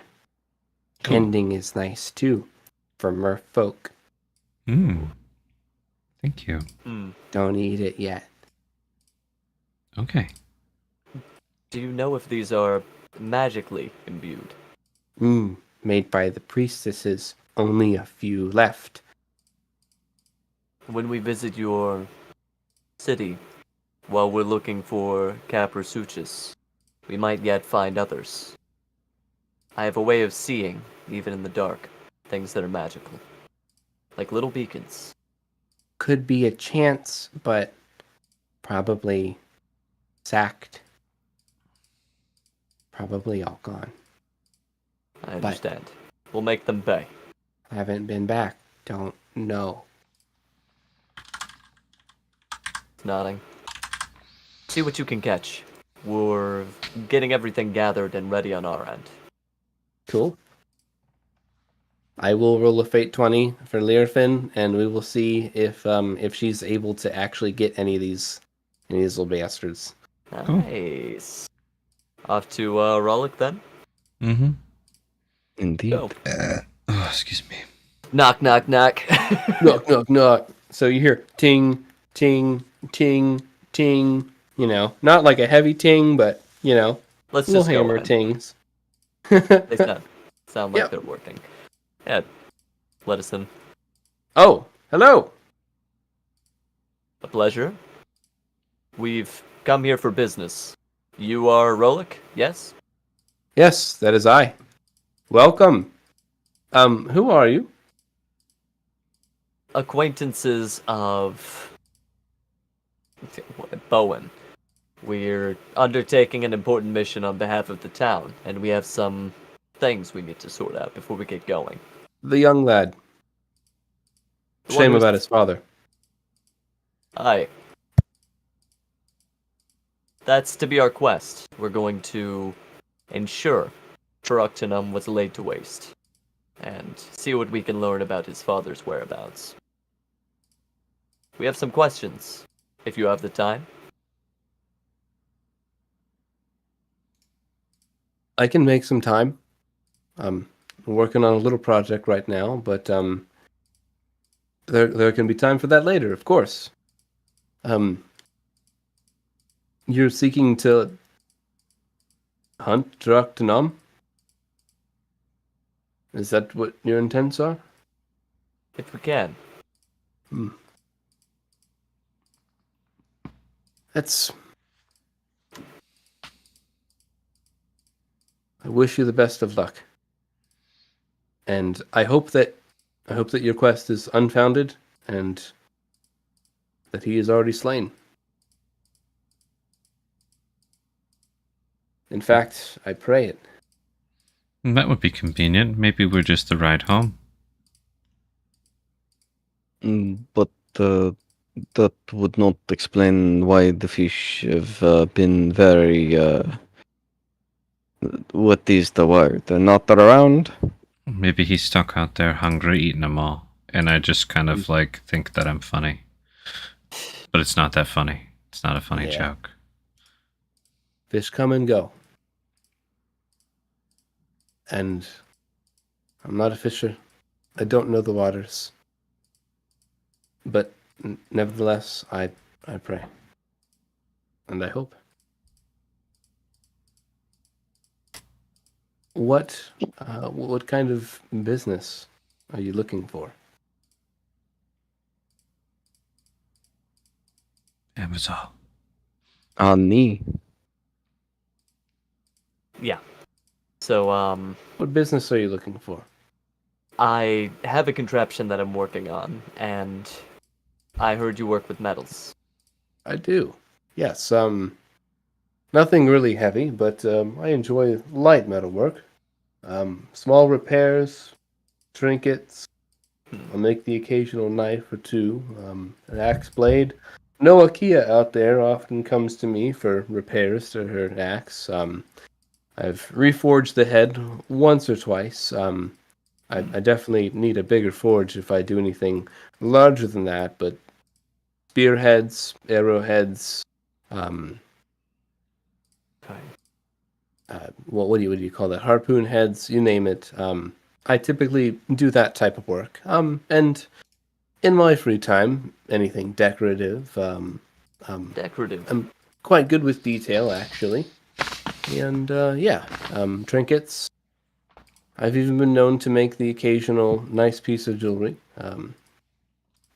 Nothing too small, but I think I have a hand for it.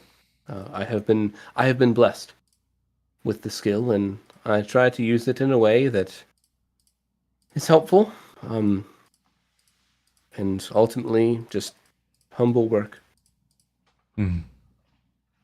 Well, I have an idea that I think you might be able to help with. It would be creating the metal shell for a type of chair. There are a few pieces that will go into it, and it will require close work with Arden. I hear you two work together often. Oh, yes. Arden's a good fellow. Yes. Makes my job a lot easier. He said the same about you. And so this chair, got plenty of chairs in many of the buildings, especially the stools in Falsimer's Folly. What's the chair for? For a giant? For a halfling? For a merfolk. Lyrafin. Merfolk. Oh, chair. Will need to be held on 2, maybe 4 wheels. 2 larger ones, so that someone behind could push. I am still in the process of coming up with exactly what it will look like, but I have some ideas. Sure. We could come to some type of an arrangement. Sure, it could be done. Do you have a plan or a blueprint in mind, or are you interested in bartering or trading or paying for that part as well, for the creation of the structure and the work, or just the work? At this point, just the work. I'll see what I can do for the blueprint. The dice gods hopefully will be kind. No. I expect it shouldn't take me more than an hour to make a mock-up.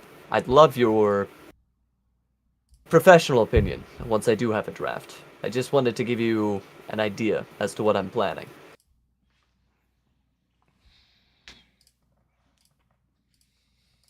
That works. Okay. I'm sure we could come to an easy arrangement. Other than that, are there any services that you're looking to engage in, or any information that you wanted to trade? What else brings you to my door? Do You want to you learn? do ahead. much with weapons and armor? I know you said you repaired the axe head. We've encountered some on our travels. I was hoping maybe to speak with somebody who's more of an expert, see if they could derive any clues from them. How I'd be old? happy to take a look. Do you all mind? I Go right definitely ahead. have experience working on weapons and armor. I haven't had to use those skills in a long time, but I've got the experience. I'm hoping more for information than your labor on this, but perhaps that'll be easier than actually fixing it.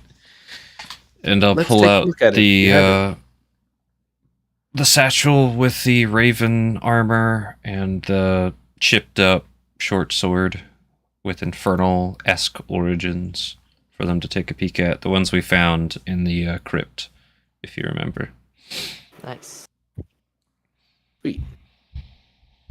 I initially was hoping to take this armor in case it was something that we could wear, but I haven't found anyone who could repair it. Do you know anything about this kind of armor? Does it strike you as familiar? Anything about its craft? He's gonna look it over, and I'm gonna look at my notes.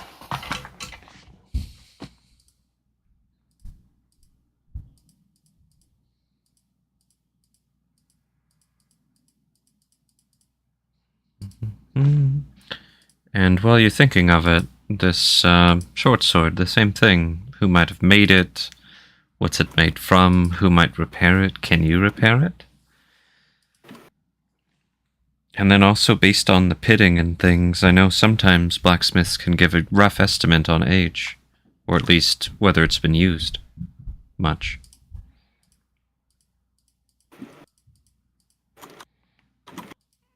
Ouch.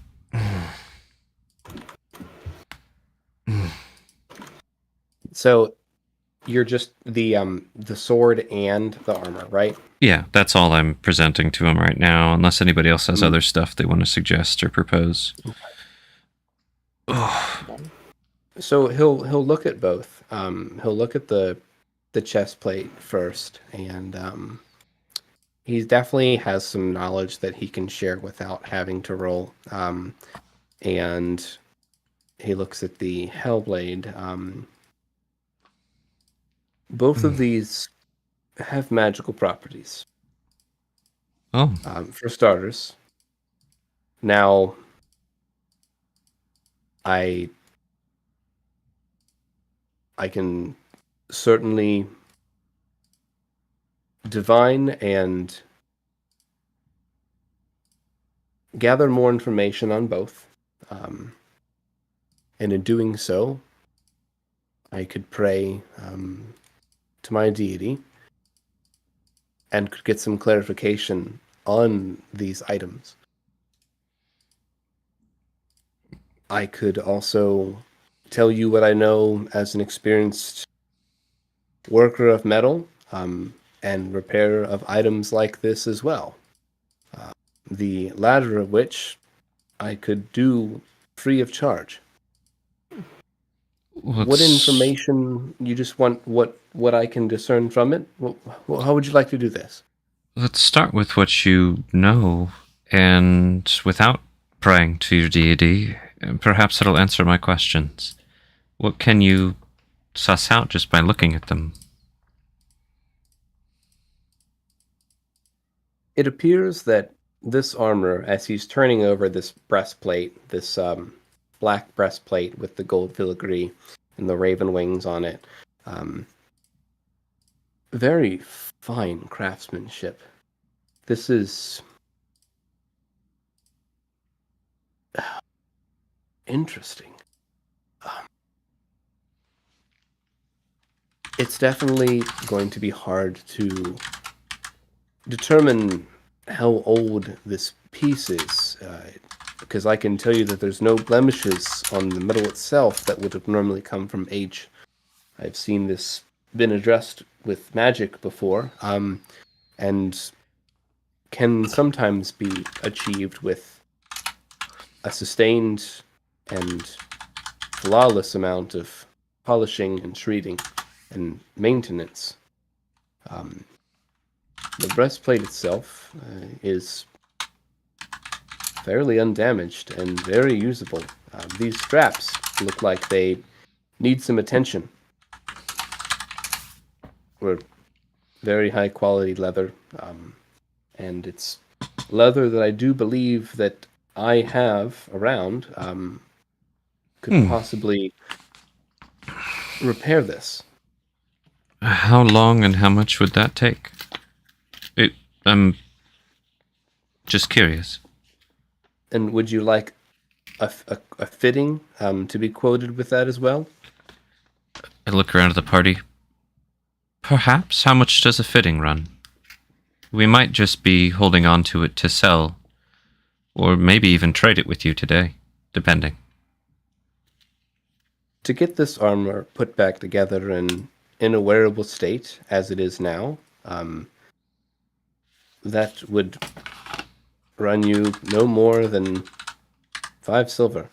And to fit it, well, would be another 5. Maybe one gold for that work. And how long do you think that would take you? Seeing as we're probably heading out soon. Not necessarily within the hour, but... And you have your other projects. Are you leaving today? I could definitely have it ready by the end of the day today. With Ambazal's project, I doubt it. Hey, I But was the armor planning at to come least. up with something and then be like, "Good luck, guys." I That was. could be wrong, Ambazal, but we should account for hiccups in a new design process, correct? Yes. Though do keep in mind, this isn't a project that needs to be done before we leave. This would be something that could be worked on and a present as we come back. You wouldn't want to give iterative input on its development? Rather just trust it to the makers? You know, you bring up a good point. I suppose we'll have to delay and say, yeah, exactly. I mean, I would just leave it to the makers myself, but that's because I don't have input to give. I just wear the armor. Or sell it. Well And said. I would not like to part with the armor.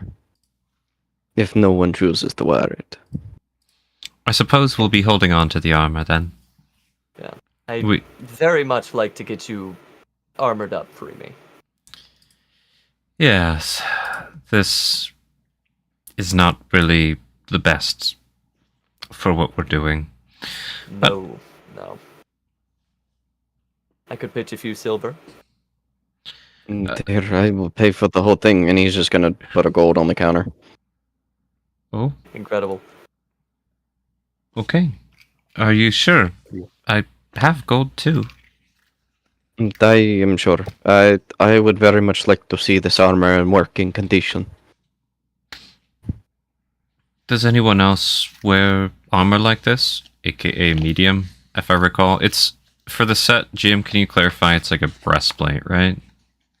It is a by by rules. function, by Yeah. rules, it is a breastplate. Mm-hmm. It is blacked out, and it is a breastplate Medium shape. armor. So. Medium. I think it's large, right? Breastplate. I mean, sorry, heavy. I don't Breastplate's remember. We can look it medium, but it's fine. up.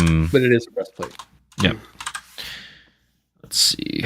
So I'm assuming like breastplate, maybe some little add-on pieces kind of a thing. Not quite half plate, but the main piece of this is breastplate. Cool. Had to refresh. There we go. But yes, let's get that sorted. Does anyone else in the party wear medium armor besides me? Negative.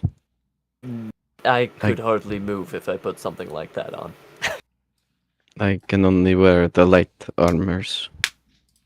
And what about you, Echo? Light as well? Leather for movement? I'm gonna check your sheet, Echo. I'm gonna check your sheet, Echo. A Nervous echo noises.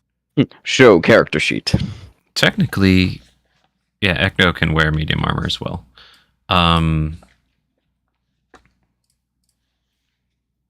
How Echo's so stinky. Frame is trying to think, Stinky. and I think Echo is pretty tall, right? No, they're not. No, Echo's not very tall. But Echo they are and I very have stinky. similar frames. We're just very different smells. Smells, and a certain individual has wings that have to be accounted for in the armor. Yeah. Well, Small details. I don't mind wearing it for now. It's certainly an upgrade from this chainmail. Though I think something else down the road would suit me better. Is it hard to size it twice? He has not been paying attention to a word that you said because he gasped when he rolled a nat 20 with his advantage perception and has been studying the inside of this armor Ooh. with a magnifying glass. Just freaking out over there. That's really cool. What have you found? This armor, where did you find it? In a grave. A tomb. In the tomb of the Raven Queen. Well, Even Queen. Well, a tomb devoted to the Waving Queen. Devoted. It was kind of a temple. adjacent at least. Do you know who made this armor? That's why I paid you to hopefully tell us. No, we don't know. He's pretty much just like, Can you actually give a couple silver back with that or no? who made it? This armor was made by Steelheart Hammerlock. Have you ever heard that name? I have not. None of you would have heard it. Yeah, there's no way. Like, I'm not even, nah. A curious fellow. Never met him myself. Bit of a legend. I don't even know if they make armor anymore. I don't even know if they're alive anymore. And alive is a strong word. The chap's entire body is made of iron He's like an iron golem from a long time ago. I don't quite know. But he's alive just like you and I. And he's apparently been in the business since the dawn of, well, I don't know. But I can tell by this code here. And the code is normally indecipherable if you don't already know. And that's what struck me as so curious. I've been looking for marks of who made this armor, and I found this code, and I have the experience of knowing what it is and knowing what the code means. This set was one of 5, and it was commissioned many years ago. Several decades ago, it looks like. Can you tell which of the set pieces this is? Did they number them? This looks like this is number 2 of 5.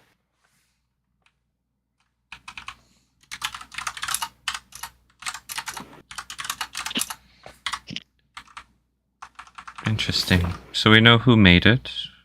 We know some of its properties. We know that it's of a set made a long time ago. Just the code here, to the experienced eye. I mean, living in the type of wages that we live out here, you could retire on selling this piece. Oh.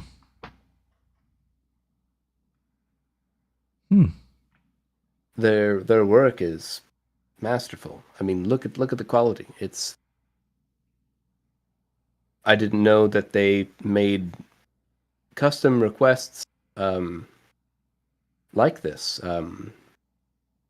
I imagine that there's some semblance with the Raven Queen here. I see the birds and the feathers, and it's very good work. And I mean, this proves that they're still out there making armor. I had heard that they lived out there as of a few decades ago. Like you said. What is a few decades to somebody who doesn't age? But yes. We have no idea how old this breastplate is, though. It could be eons. Mm-hmm. Well, it says right here it was made a couple decades ago based on this code. Yeah, exactly. Yeah. I was like, well, no.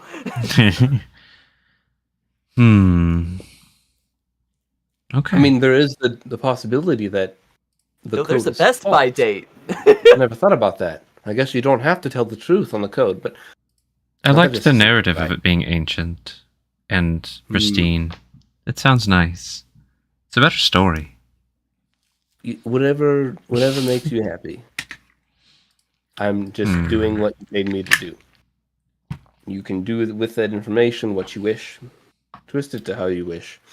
Now, Iwi's still with us, right? Yeah, Iwi's still with us. There. Yeah. Iwi's always there. Iwi, how long ago did you start building that tower, refurbishing it, and moved in? Oh, as a GM, I'm trying to keep my timelines track. But I think it was maybe a couple years. Okay. So, I suppose all of that explosion and horribleness must have happened between the manufacture date, if it is true, and Bori's construction start date, if that's also true. Okay. Maybe he could fashion the rest of this armor into a full set, and Freemy is slightly excited. Oh, we got some Freemy excitement points. I think that's the first time in a very long time that Freemy has had a joy point. I'd like to see you in the full set, Freemy. I refreshed and got rid of my thing. I can only imagine it would be quite the spectacular view. You would look magnificent in such a piece. I hope so. And so we have a plan with this. you got your gold. You'll size it to me for now. Possibly Echo later. Who knows? And that's just adjusting the leather strap positioning, right? Yes. Okay. Other than that, it's ready to go. And then what about this chipped up thing? And I gesture to the glowing, chipped, infernal short sword. Yeah. So cool. I think that's how you described it back in the day. In session 2 or something. It looks cursed. Is it cursed? I don't know. It just Well, Our fun little friend who it's gone now retrieved it. It was, correct me if I'm wrong, Jim, it was entangled with this armor set. yes, it was. Yes. It yes, did that's correct. register as cursed when I gave it a preliminary once over. I think it's just very powerful. And twisted, perhaps. I mean, he examines it. The damage, he's looking closer at the blade and at the chips and the nicks.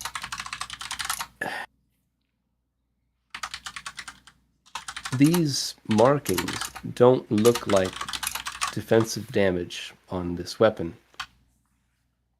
If you're familiar with how weapons and swords can get damaged, from a bad block, let's say.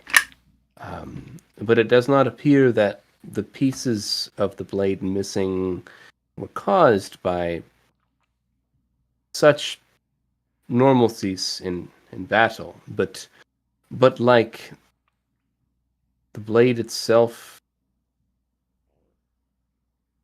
like it's become brittle and worn down? Yes, like it has become brittle and worn down through a means outside of what I would say normal combat. May I mean, that pick it just up? means some type of extreme heat, doesn't it? I don't know much about metalworking, but I have watched some blacksmiths at the markets. I've seen when they made knives too hard. One would think, but as I look closer, something tells me that there's more here. I would normally say yes. There's always more than you can see on the surface, especially with things infernal like this. Huh? Well, what can you tell us about the sword? And please, and I kind of gesture, do what you will. We have some gold if you need it. He'll pick it up and he'll be like, "Oh, ooh." Well, I'm cursed. No, Oh Is shit! Is it a double nat 20 guy? What is this? What is this nerd? Go! In Oh, episode Nazi. 43 of Star Trek, this sword was... Sorry, just... This guy's nerding out with his nat 20s. It's really, really cool that it... Both sides. I like It's that. funny. You're a naughty one, and he just shakes the sword whoa.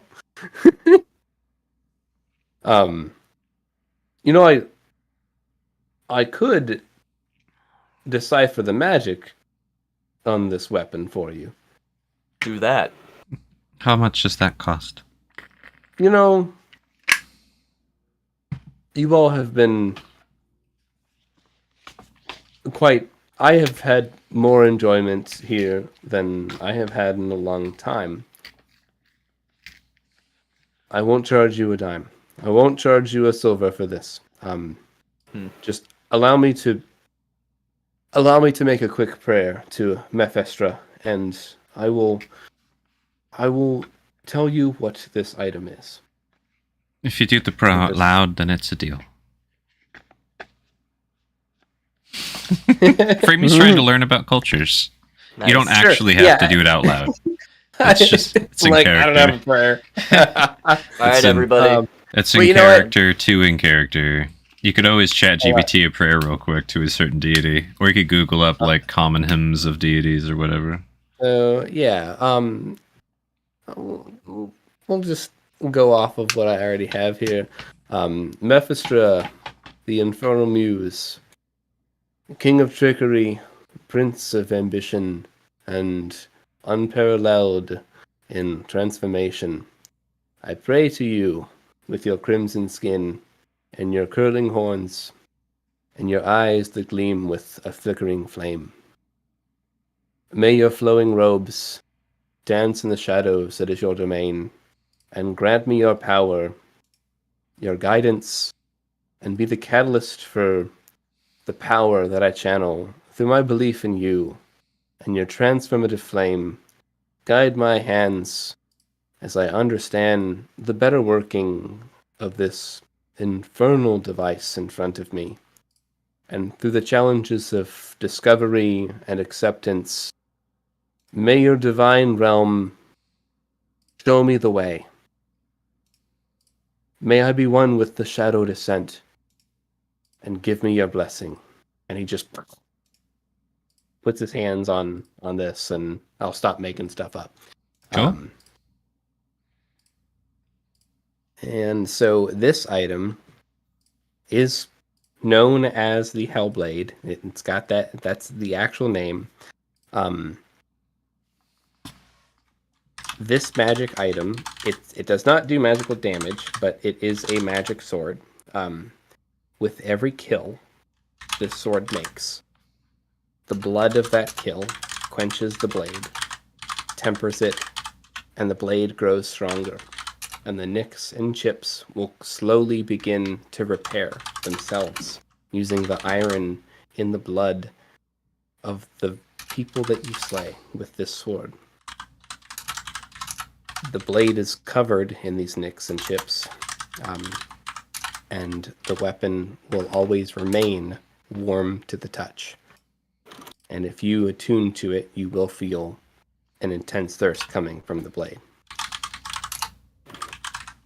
This is a short sword that is finesse light, does 1d6 slashing, even though it's a short sword. Yep, it will eventually repair itself and grow stronger. Interesting. So it started hacking now. Yeah. This weapon is designed to take and to be stronger for it. So this is something that we or someone else would repair by bathing it in blood. Yes. I'm assuming you don't have any blood baths around. None at the ready. Did they have that in the fake courts? Depends on the court. Oh, Oh. Yeah, we had some pretty big parties in the 70s. Good to know. I know somebody who might be interested in this sword. What do you know about, like, who uses these? Why would this be up here? Are they common? This is definitely an infernal blade. Used by those from the Nine Hells. Any markings as to show whose sword it might be? Anything stand out? Let's just say in case I happen to know someone from down there. you got like a number attached to this? So I client will say ID. we'll fate name. 20 if there is markings, and then if there is, if he can decipher them. You know, once you repair this blade, like bathing it in blood, you could always bring it back to this nerd. I mean, the first question I have is who in the party wants the damn thing? Who's going to be swapping with the short sword? Bori is proficient with it. As am I. Do you want to use, like, will you use it? That's the question. Super cool. probably as like a last ditch, like in case something gets too close and I can't use magic or well psionics. Nice. So- Echo seems Well- most likely to use the damn thing. They're so bloodthirsty when combat comes up. Oh my god, right? That's true. I'll Yeah. I'll probably ask you to use this blade when butchering any corpses or like doing any back end work. I have an idea. Necromancy stuff later. We all found the armor and the sword, so we can all use them when we deem it appropriate. Who'd like to hold the sword? May I? I have no problem. Okay. Envo's going to immediately attune to the sword. He's so curious. Yeah, I figured that you probably would, or Bori would start wanting to play with it. Yeah, I'll pass it off to Bori in like however long it takes to attune. Like, oh yeah, that is good. Oh yeah. Or you gotta check this out. Regarding the symbols, the insignia exists, but it is not yet complete. But there are markings of a higher devil lord, perhaps maybe even the markings of those who follow an archdevil. Where are cannot- they on there? If I It would be, on the it's just RP wise, like show me where they're at so I can look at them more closely. right in where the blade meets the handle. I forget what that's called. Yeah, Cross card. Pommel? Yeah, like right Not like pommel. on the top of the Opposite. cross guard. Oh, that's cool. That's where like the symbol is beginning to form. Basically, kind of tapped and etched into the base of the blade. okay. And is it clear like the names on there or anything, or is it kind of worn out, or what does it look like for someone who can read infernals? It's up to you. I don't What- care. What you can read Yeah. is that something mentioning working together in a way that you're probably familiar with.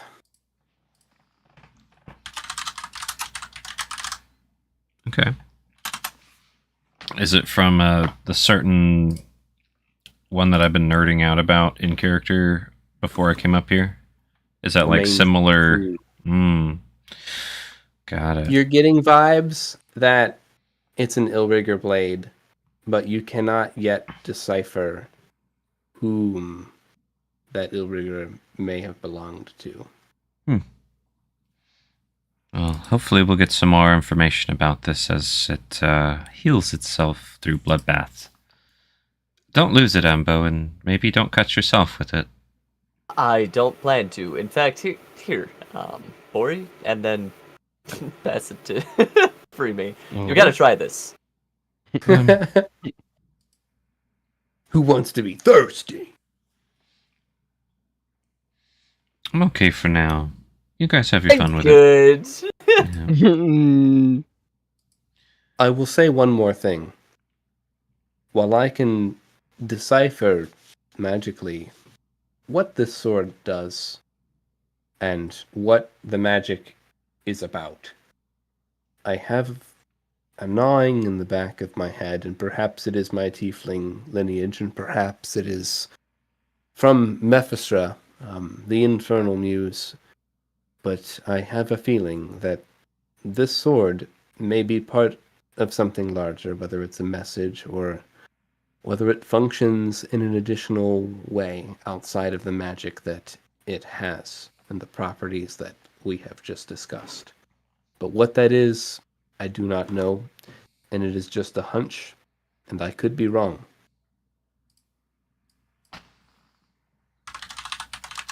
Good to know. Thank you. Thank you very much for your information. And for the work you're going to do on this breastplate.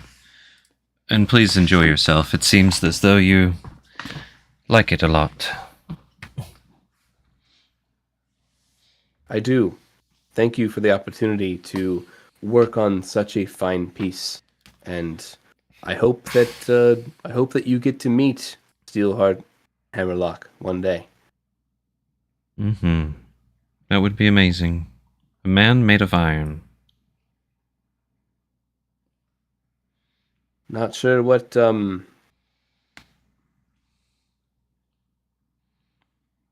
sure we'll see again.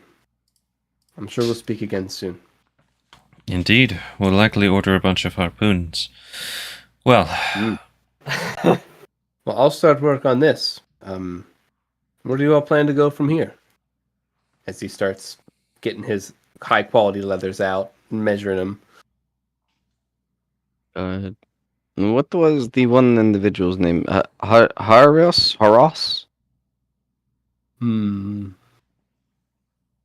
Paris? Baris? Perhaps. I think What work were you looking for? I was hoping to learn how to sail a boat from them. I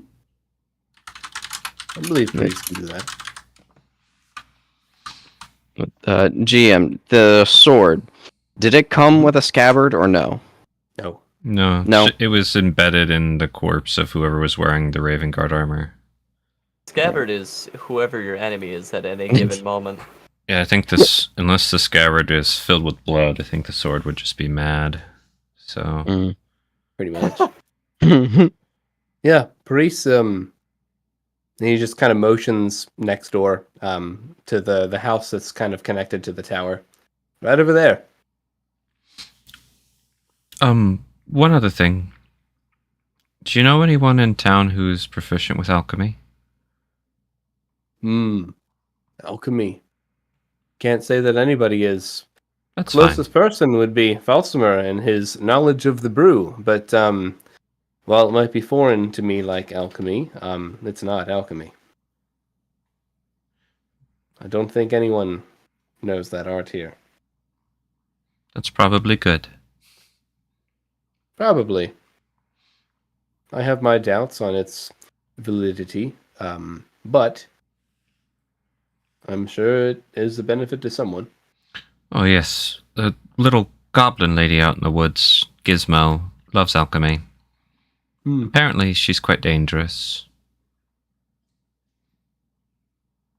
I don't think we've ever had any goblin problems here. Noakia is quite good at what she does. Good.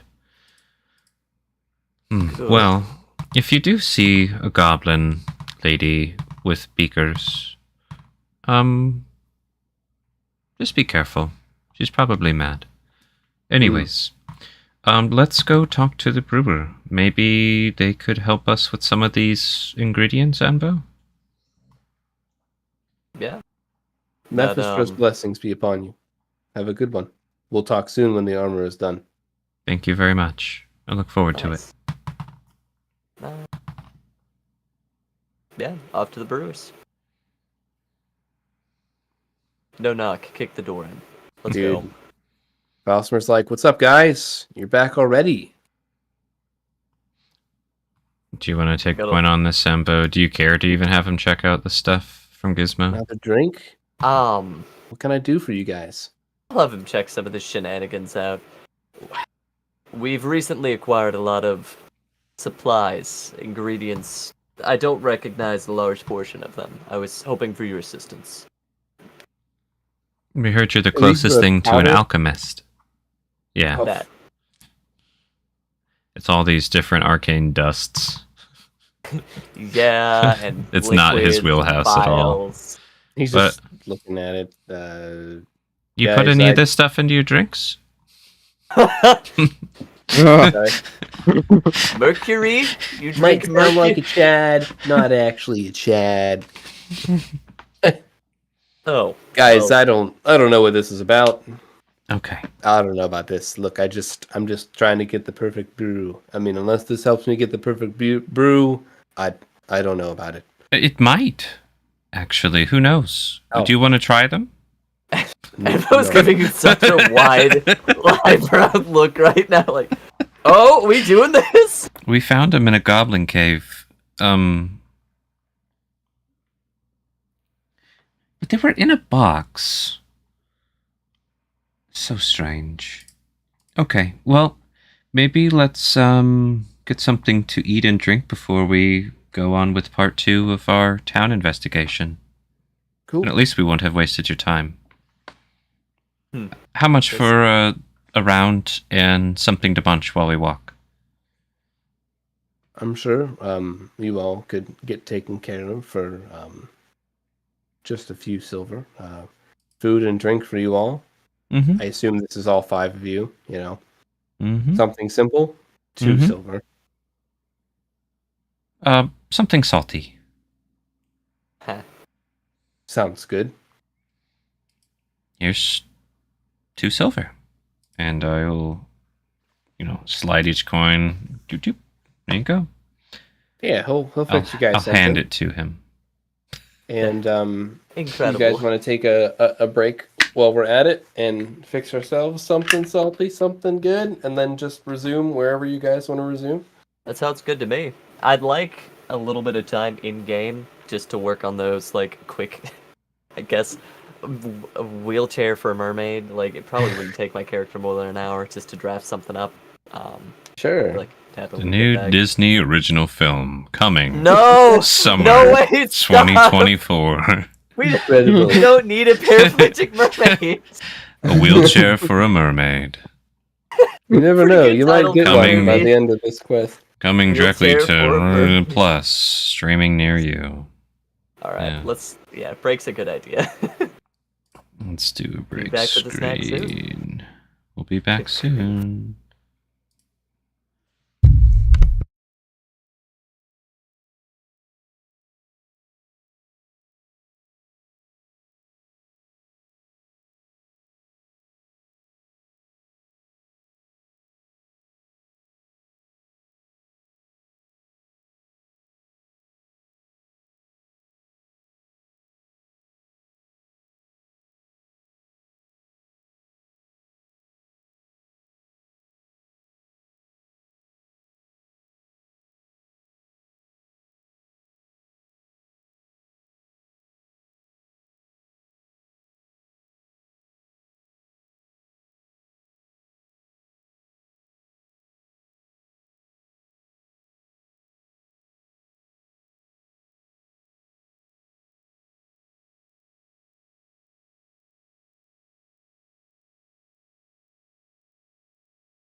Hey, Gats.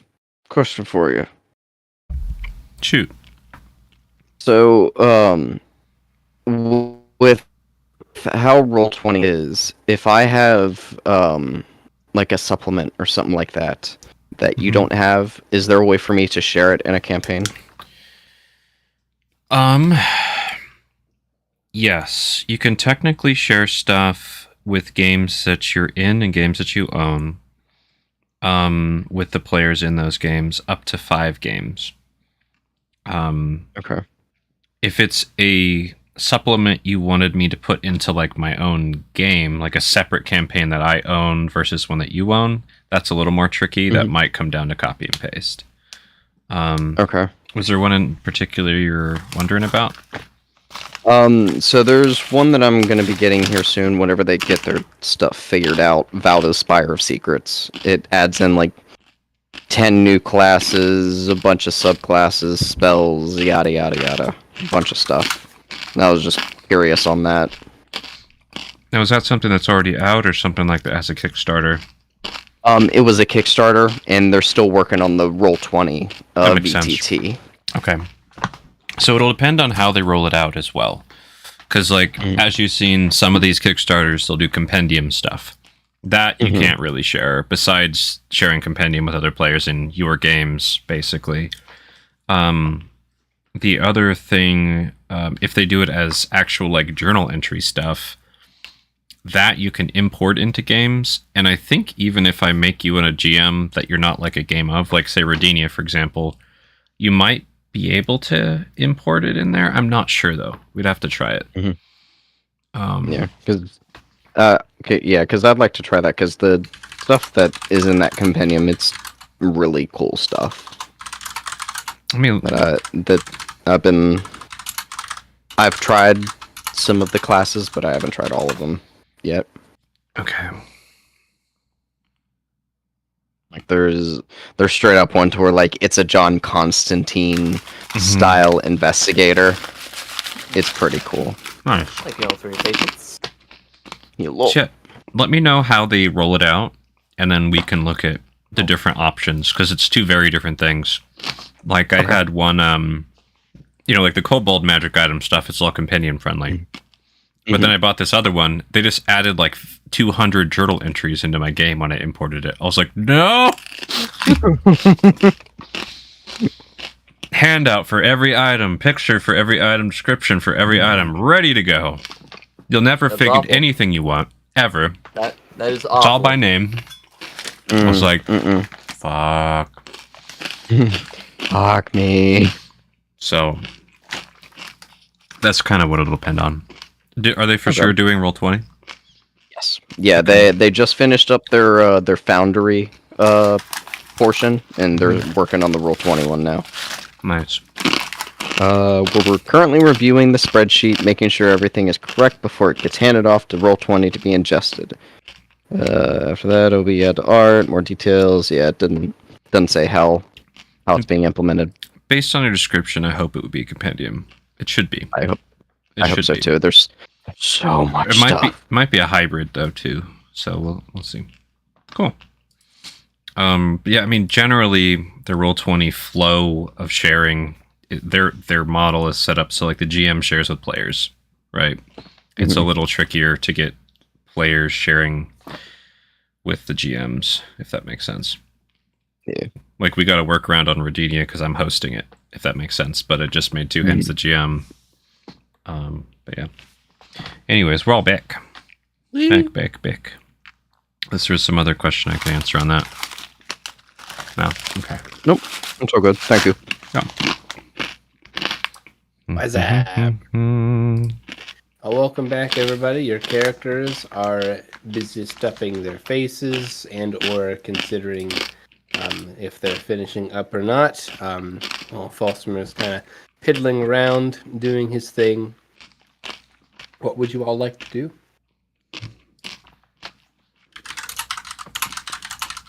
I'd like to draft up this blueprint just so it's done, but that could happen anytime we like settle for a brief period of time.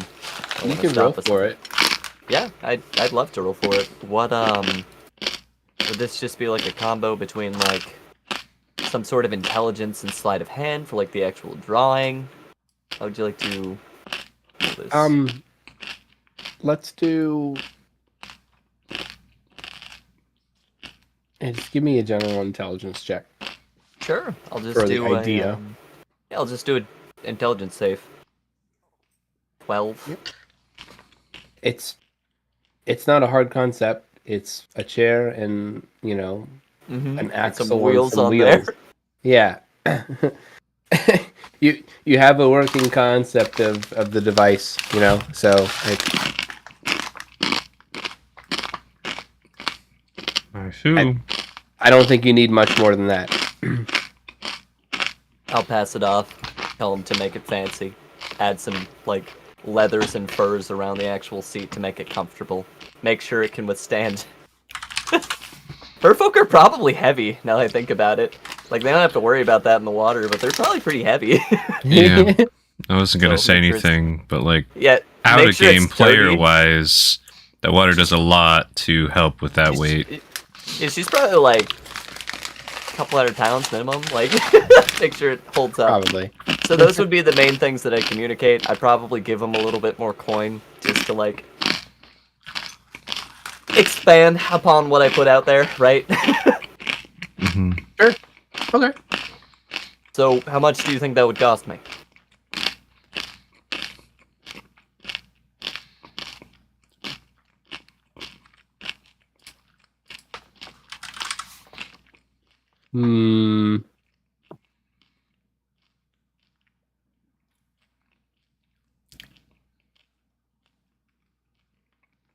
I'd run you just over a gold piece to make all that, using all the materials that I would need.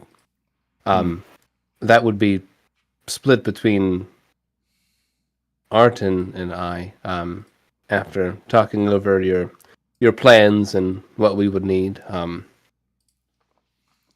So let's just say 5.5 silver for the both of us. After you Roll. talk it over with Arton and Rollick. Rolik, Arden, here's a gold piece for both of you. I want you to put your hearts into this. Think about it as Lyrafin's been through a lot. This might mean a lot to them. If it works, there could be more in it for you. See what you can do. We'll do our best. And Rollick will chime in. Which one do you want me to work on first? The armor The or armor. the chair? Absolutely the armor. Armor first. So, Arton, why don't you get started on your part if you don't have something else going on from them or somebody else while I'm wrapping up another project, and then I can take over once you once you hand it off to me. And they work something out, and they take your blueprints, and they go on their way. Cool.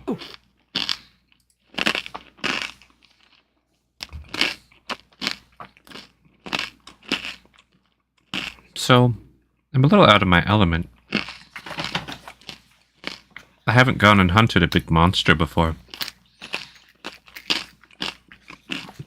And they usually Neither don't have I. spend any more than an hour in the water at a time. You can spend an hour in the water. Yeah, why? Like, but how does that work? How does what work? Are you floating or swimming, or is that under the water, diving? I mean, most of the enjoyment of water is what's lying beneath it. The surface is quite boring unless there are waves. So, yes, I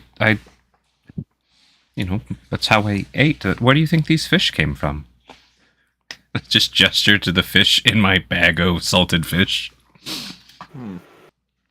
I fly up high until I see a school of fish, and then I dive down and hunt them until I get as many as I need with my trident. Or, if I'm feeling sad, I just kind of swim out, and maybe sometimes just walk out there with some rocks, And once I'm down there, I got about an hour to get back up. Huh. Hour's a long time underwater. You can get a lot done. But this is more. They could take us an hour even to get there, let alone do what we need to do. And who knows, if I got the wind knocked out of me while down there, I would probably just die. That is a possibility. So let's think on how we can most sketchy beads. But besides the sketchy beads from the merlady for whom you're making a chair, like, what? I'm just trusting that this is a good idea with you guys. What do we need to do next? We have a boat. We're making a chair. We're repairing some armor.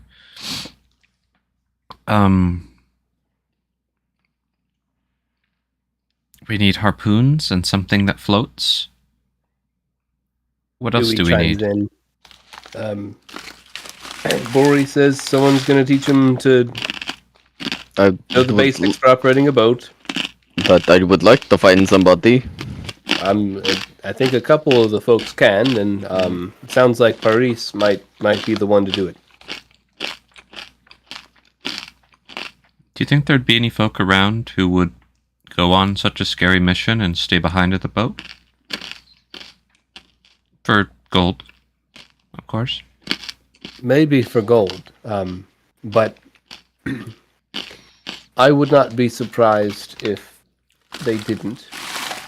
Number one, out of denial, hopeful, understandable denial that it isn't a thing. And two, really, probably out of fear. Taraktanam has a checkered, really a dark history for sinking boats. Cool. How does he sink them? Or do we know? Do we know? That's a good question. Does he ram them? Or flip them? Does he take chunks out? Does he bite them? Does he just eat it all? Does he shoot them with fire? How would that work on the water? Comes up, opens mouth, shoots fire. Easy. That's when Falsimer chimes in. He's kind of like leaning on the bar. So I hear he rams them. Not that anyone has survived being attacked by them, but someone I recall saw a boat go down in the distance, turned tail, turned around, came right back. Just some time ago. And they said that it rammed it over and over again until it sunk. And then it ate them out of the water. They didn't see it, but they could hear the screams being cut short as people were drugged under the water. With that. Do you know what? Go ahead. No, please, bring me. Okay, in that case, I'll say my piece. What I was thinking is, I have heard of types of boats that have oars, that there are rungs on the sides so you can paddle the boat. What if we were to have some sort of something sharp that we could put through the edge there so when it did ram it, it impaled itself? Might not be practical. We'd have to do it in some way that wouldn't make too much drag. True. What were you saying, Freemy? Basically that. Is there some way that we can make a deterrent to this creature to dissuade it from ramming our boat that would maybe dissuade it before it broke the boat? Or, I don't know, something else.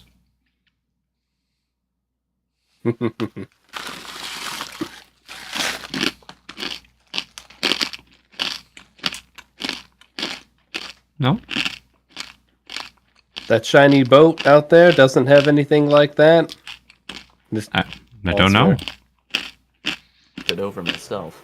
We really haven't taken a good look at the boat.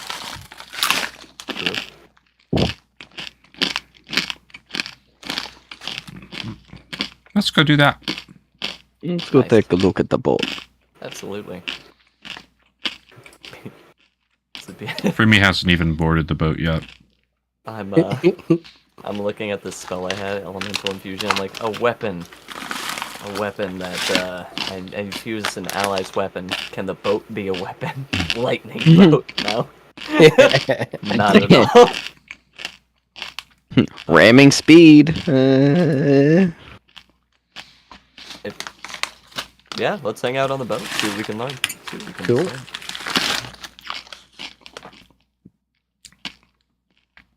Right. So, You make the boat big again. yeah. There we go. Bowen is currently hanging out around the boat, even though this boat doesn't have a steering wheel. He's on the steering wheel, you know, Oh my gosh. doing one of those numbers. Shifting his gears. Incredible. Yeah, he's playing. What's Cool, up, guys?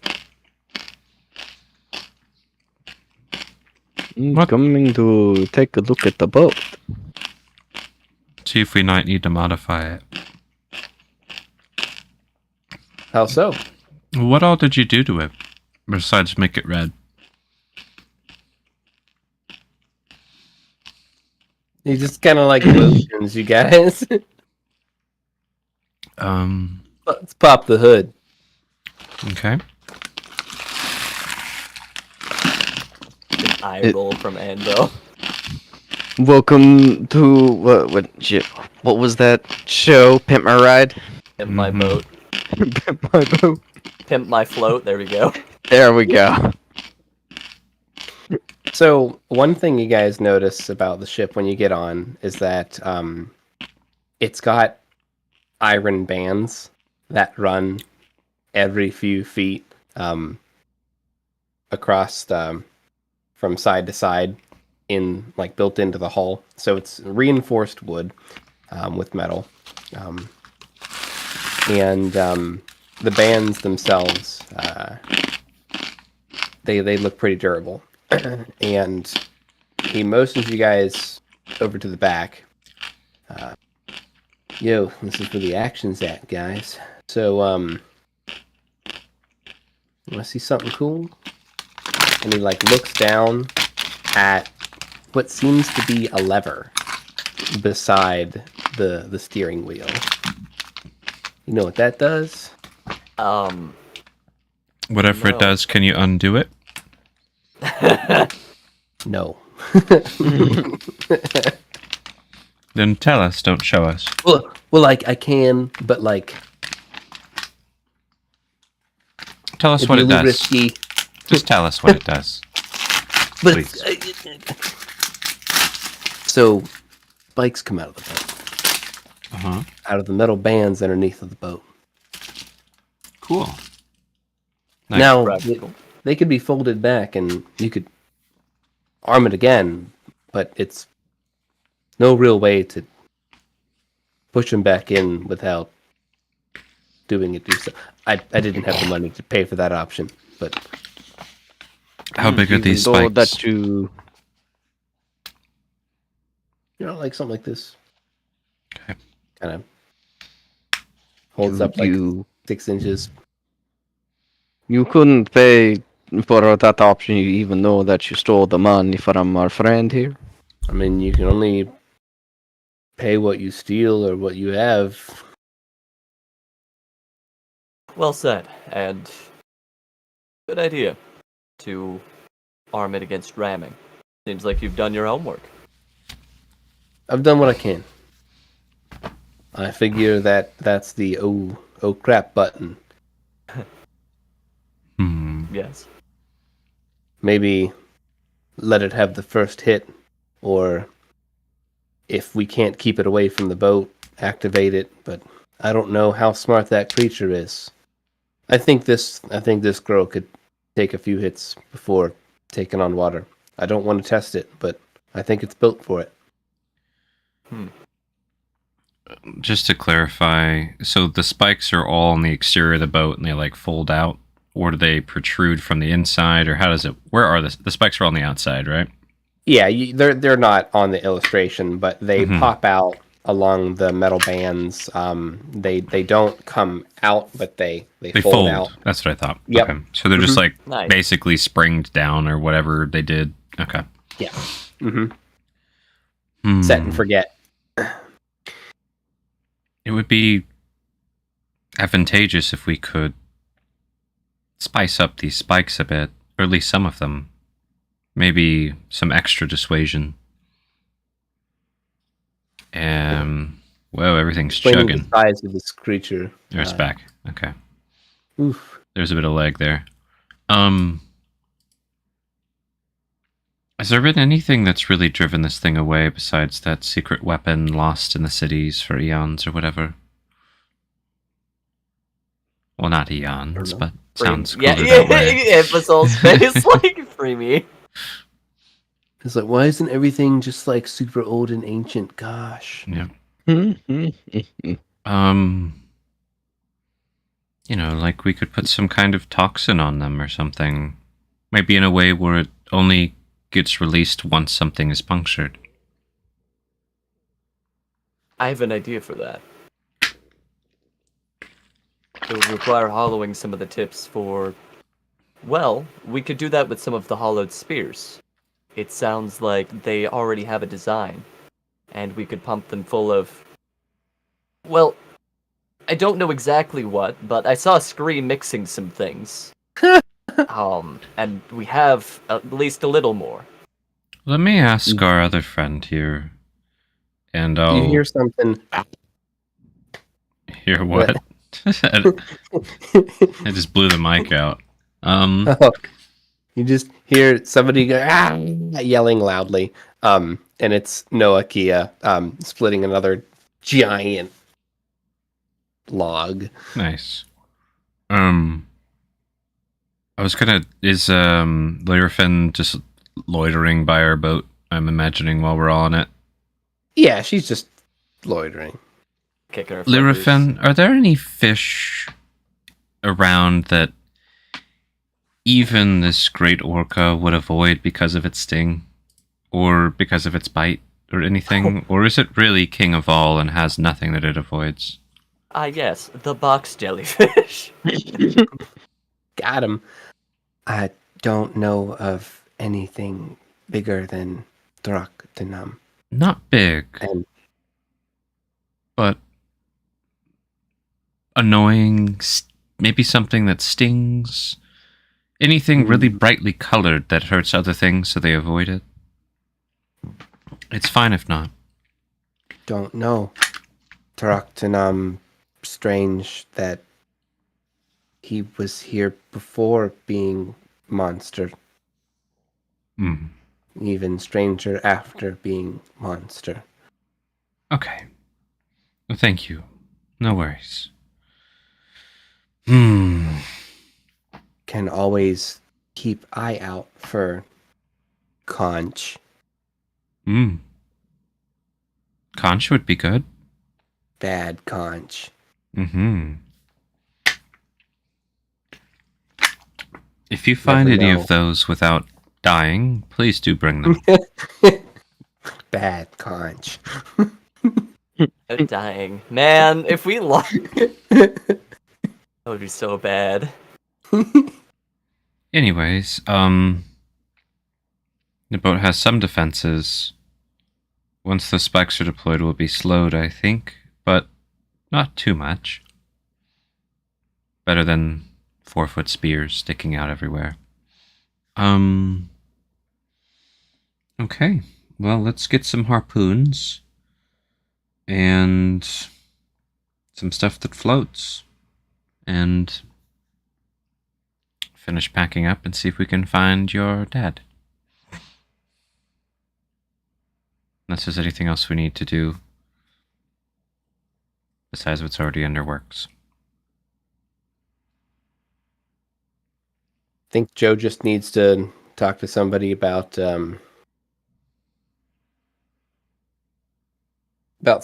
fishing basics, and I think that Paris is your best bet based on what folks have been saying. Cool. You And go back to Paris. Cool. Paris. Paris. So he's hanging out in his abode, and he's actually like walking out of his door, headed for the docks whenever you guys arrive. And Paris is Frostvale elf, handsome looking, might have a little bit of orc in him. Got the teethies going on. He's got a pretty precise scar across his face. And generally, kind of a handsome looking guy. Oh, hey guys, you are the folks passing through, right? What's up? Yes, are you Paris? One and only. I have a question for you. It might up? have a little bit of money in it for you if you wish. My compatriots and I are going to be sailing on the boat here soon, and I was wondering if you'd be able to teach me at the very least. I don't know about them. How Coming fishing to, with us. in a sense, yes. We are going to go for a big fish. It's only one big fish in these parts. Da. Know the one. Just risky. Da. I myself have never been on a boat and was wondering if you'd be willing to teach me how to sail a boat. That ain't no fish, man.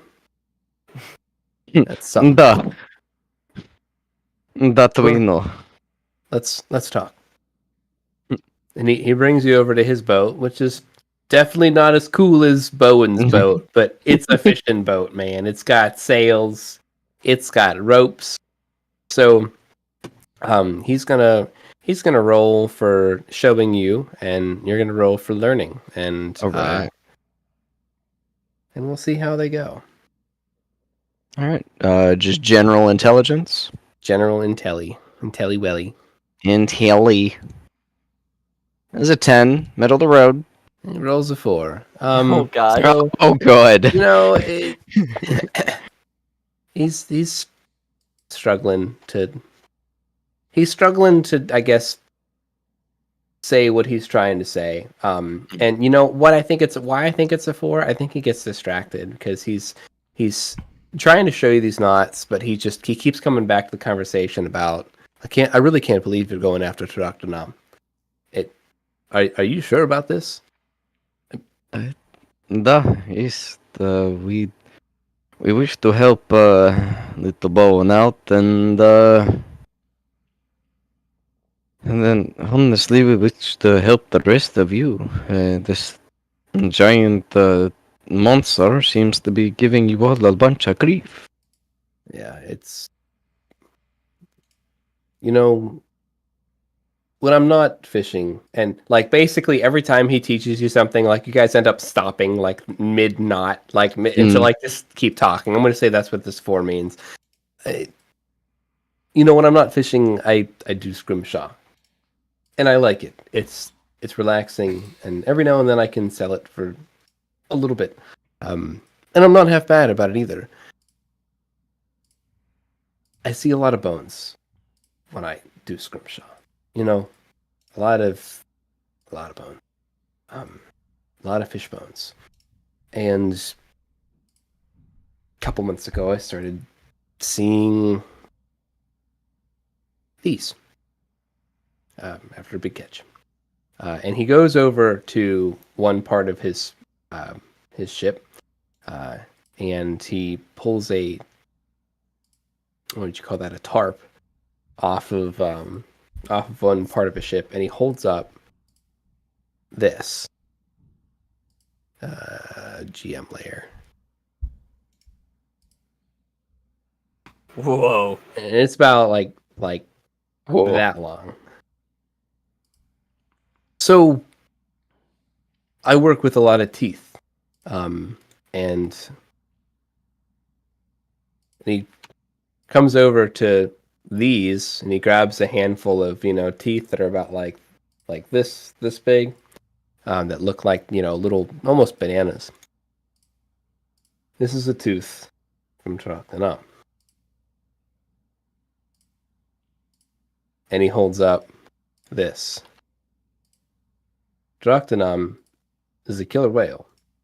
I have not seen Traktanam, but the same bite marks on the fish that I pulled these from had one of these in it, and a giant slash across a great big tuna. I have worked with a lot of bones. This is not a tooth. Is that a claw? I don't know. That might I see that? I mean, give it back, because... That obviously, yes. But yeah, you can see it. And he takes it, looks it over. Does this look like it would be like a claw from like a? Yeah, it looks like a fucking claw. It's... Oh, the. Oh. Raptor Orcas, let's go. Yeah. Where's the beast heart when you need it? No. Nice. That. This is worrisome. Be careful. Okay? There's no possible way that we would be careful, but I would definitely try to come back alive.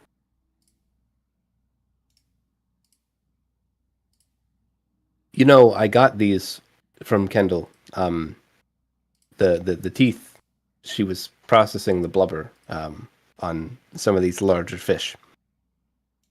She didn't know any better. She works with the blubber and melts it down, turns it into things. We take the meat. We do our things. She's the one that recovered some of these for me.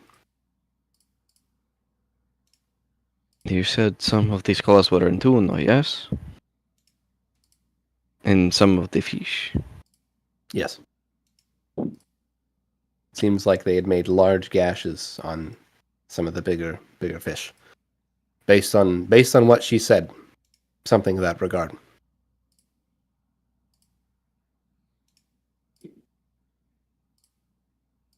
She thought it was just another tooth. I looked at it for a split second and I knew that wasn't a tooth. Yes. And he spends the next couple minutes trying to show you what he can. Now that he's got all that out of his system, I'll go ahead and roll again and see how he's doing. You want me to roll again? Sure. Oh! Natty one. A natty one. I can't wait for you to just tie all the wrong knots. Incredible. He's trying to tie the knots that he was being taught earlier. Yeah. 15. He finally catches up and gets in a good groove, and you just get stuck. Yep. You can't take your mind off of this claw and the implications of what that means. Mm-hmm. Bori now has a worried look on his face.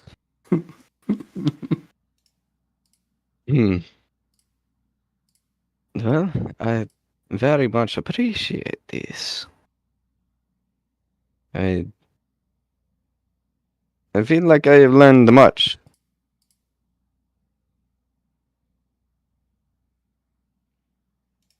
I wish you the best of luck. Thank you. I believe all of us are going to need it. Yes. Think so, yes. Well, I hope to see you after the hunt. He's just gonna keep working on his boat. You'll give that back to me, right? Oh, here, yeah. Okay. Thanks. I'm gonna make something pretty cool out of this. Just don't know what yet. And if we do manage to take out Rodinia, I promise to bring you some more of those claws. Ooh. As long as they're not in you. I make no promises. As as a player, you have a very checkered history when it comes to fishing. Yes, I do. That is why I'm trying to learn how to fish before my character does this. Oh, that's great. Uh, So alright. what's y'all? Is there anyone else that you want to talk to? There's two folks that you have not poked yet, by the name of Kendall and Noah Kia. They have been up to just random stuff.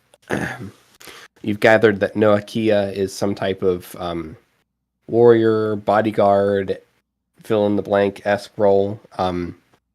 And based on Bori's conversation, it sounds like Kendall works with whale blubbers or fats and of that sort, does some type of work along those lines. We should definitely talk to them about whales. Mm. Maybe we can learn how they hunt them. Yes. Correct me if I'm wrong. Like, this just might be, like, from video games or something else, but isn't whale blubber, isn't that able to be, like, processed into some type of oil? Yeah, Mhm. whale oil. It was the Heck main yeah. oil we used for like 100 years at least in the world, maybe Absolutely. 200. Maybe we could use that as some type of explosive.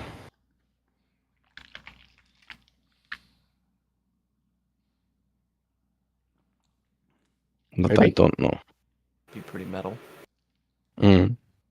But when after Bori gets done with Paris, he comes back to the group, visibly having a worried look on his face. We something is amiss. We have a problem. What's that?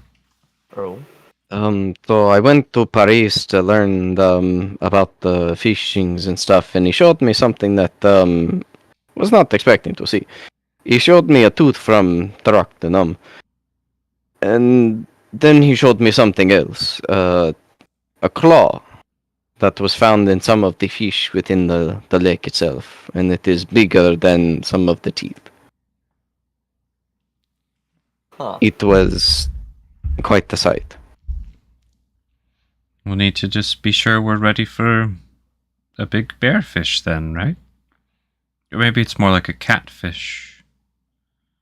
I don't know. It looked like it was a feline claw too. It had a good curve to it.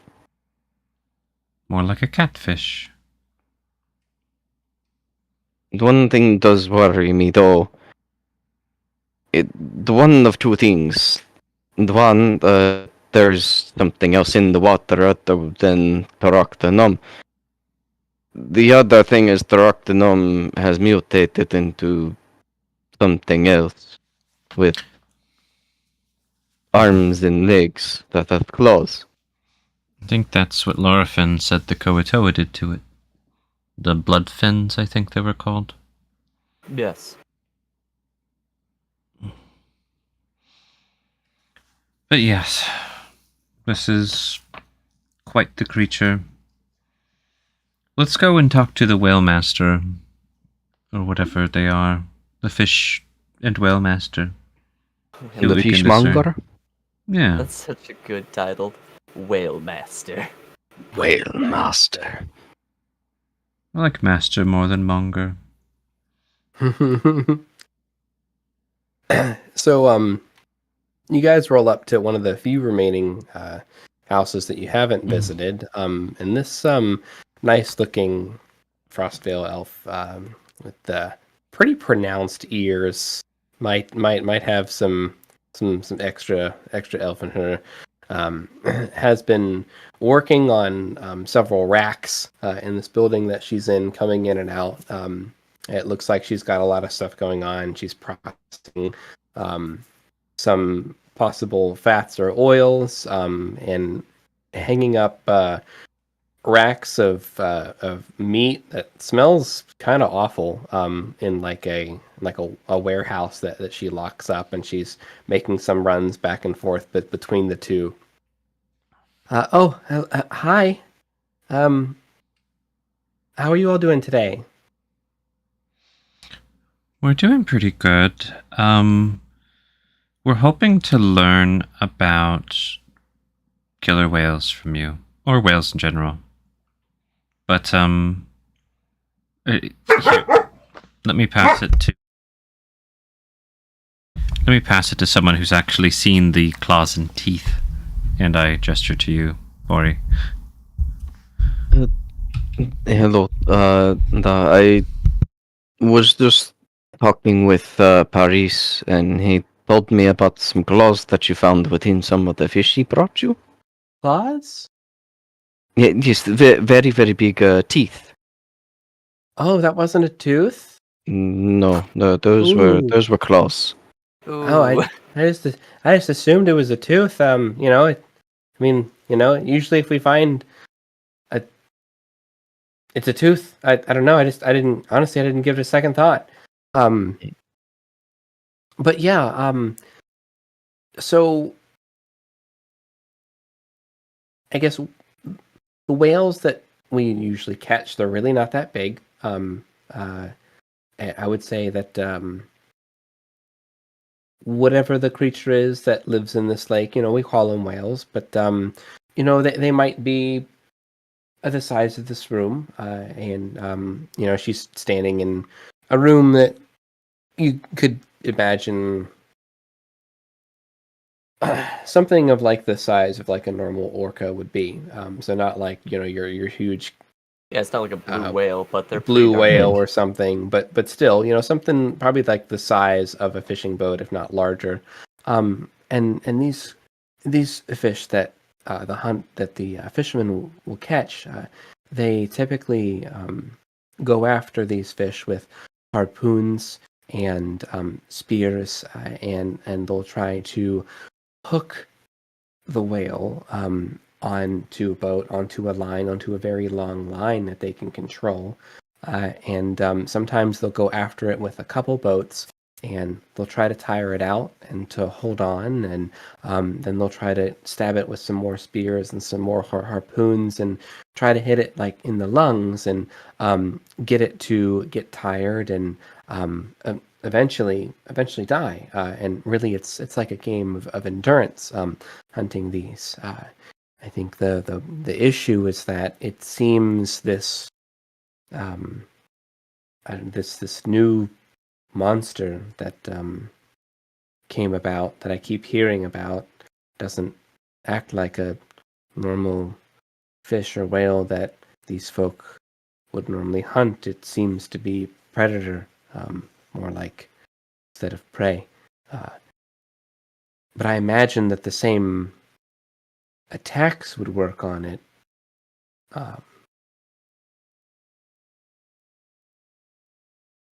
And then when they bring it in, I take the blubber and I turn it into, lamp oil or wax, or the fats can be used for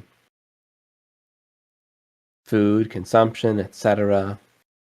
That's my job. That's what I do.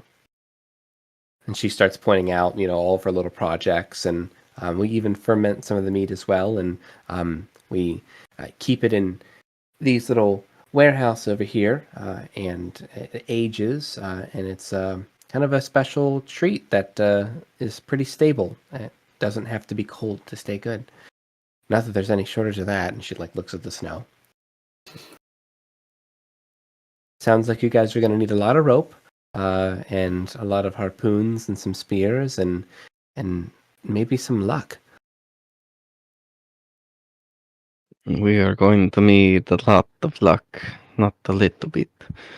Well, if you look like anything those fish look like that I pulled those claw and teeth that you say, yeah, those were some big tuna that I was cutting down and preparing, and I hope you guys, I wish you guys the best of luck. You're very brave. I have a question for you. The oil that you use for lamps, do you sell any of it? Is there any of it for sale? There's always some for sale, for sure. How much would a jar go for? For what you all plan on doing, as I hear, I'm sure I could cut you a very good deal. And with the seals that we catch and the fish that we've caught in the past, I always have plenty of stock to sell. I think typically we sell it for a pint basically a jar for a silver, but I could sell it to you a crate for a silver, I would say, at least until what I have is sold out. It sounds like what's her name? It sounds like Naola might not be making a run to Calgully this month, so I don't know if I'm gonna actually have any way of selling any of this for a while. Nice. Nice. That could be quite beneficial. What do you all say? Do we want to get some oil? Perhaps use that as a bit of a what is the word, explosive? Do you think the oil would work like that?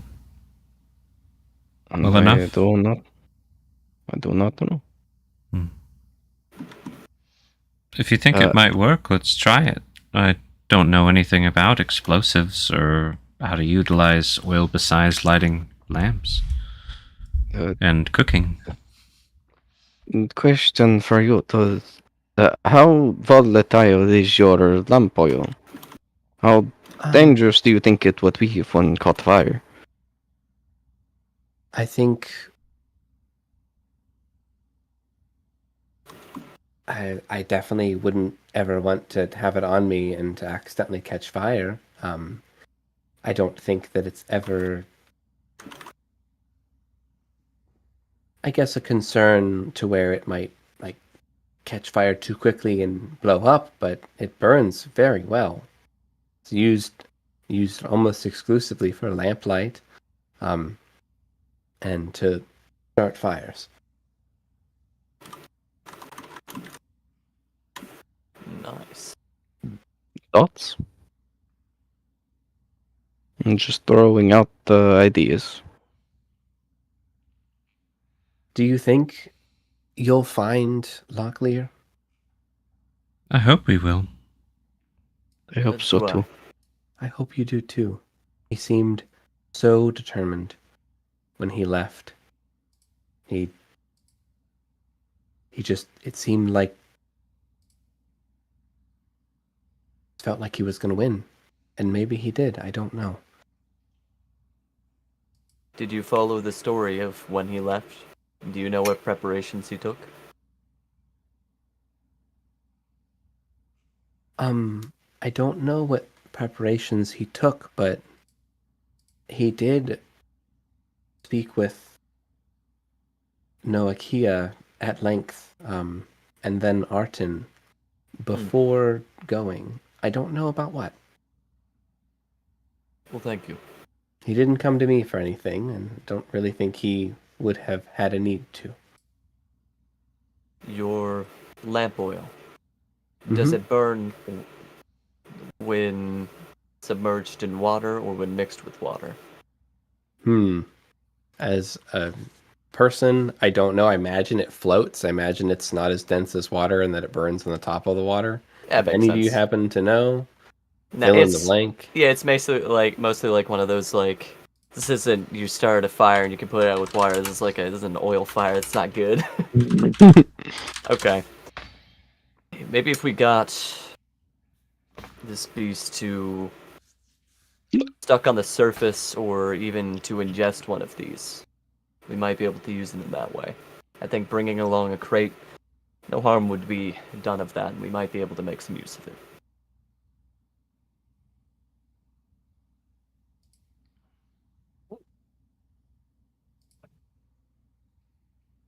I'd be happy to sell you what I have. And what she has is 10 crates of oil that's processed that she can sell you. and those 10 crates have 4 pints each. So you got 40 pints Okay.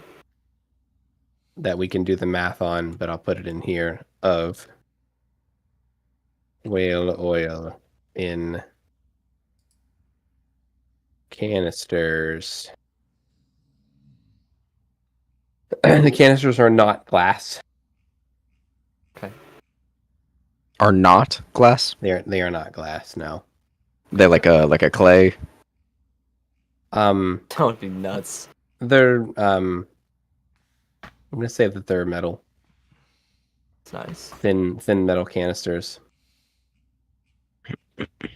I don't think she would have been able to get a hold of that much glass. Yeah, it'd be a lot. Okay. Mm-hmm. Cool. Mm. So, 1 crate, you say? Might as well. How much for 1 crate? 1 silver, you said? So if you want to buy it all, I'll sell it to you for 1 gold piece. Well, Maury, what do you think? Well, I exclusively have gold on me. Or 10 silver. I'm not picky. You do have gold on you. Mm-hmm. Mm-hmm. Duh, I do. Although that gold is set off to the side, I'm weary of the gold. What's wrong with gold? I Bill just looks confused. So It- pat on the shoulder. You might want to wrap this interaction up. yes. Here's one of my good gold. Good gold. One of the good gold. So are we taking 1 crate or are we taking all of them? That's all of them for 1 gold. Okay. Yeah, you bought them all the crates. Thank you. Good luck. Thank you. We go in excess. It'll be All interesting right. to talk to Noakia. We are going to have to take a couple trips with these. Get the dwarves. They'll help. Probably. Yeah, you can sick them on that and just call them over. Hey, what you want? Boys! Boy, Oh, boys! it's a lot of oil. What you doing with all that oil? We're thinking of making explosives. What do you think? John Mom's just got this wild look in your eye. You see, Bob Locke? I knew these guys would be all right. Stuff. So, now that those are loaded up, do we wish to speak to Noakia?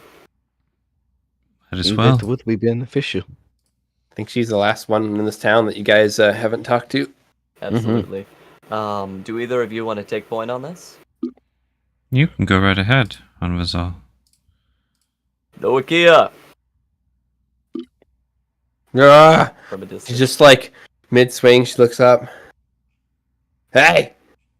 A moment of your time. We'd like to talk just to you. Yeah. Thuds her axe into the whatever she's carving up. Brow glistening with sweat. She walks over. Even though that she's probably the smallest Goliath that you'll meet, she's by no means tiny. Still a Goliath. Yeah, she is very strong and lean and probably about like 6.5 feet tall, and looking pretty strong. What's going on? We're thinking to go hunting. We, Hunting can be fun. can be. Our quarry is Turuktanum. Possibly. If you wasn't done in. We heard you were one of the points of contact for the hero that went out before, they didn't come back. They lost contact. Locklear was my boy. Good guy. For good reason. We wanted to know if you knew anything. About what preparations he took. Anything could be helpful. You're going out after him? You think you'll find him? Do you think We're he's hoping alive? to find him. I hope he's alive. So do we. Think about him all the time. And his little boy. Don't worry about him. He'll be coming too. I don't disagree. I just worry about him. I don't know what I know, but I'll tell you what I saw. Please, Is that fair?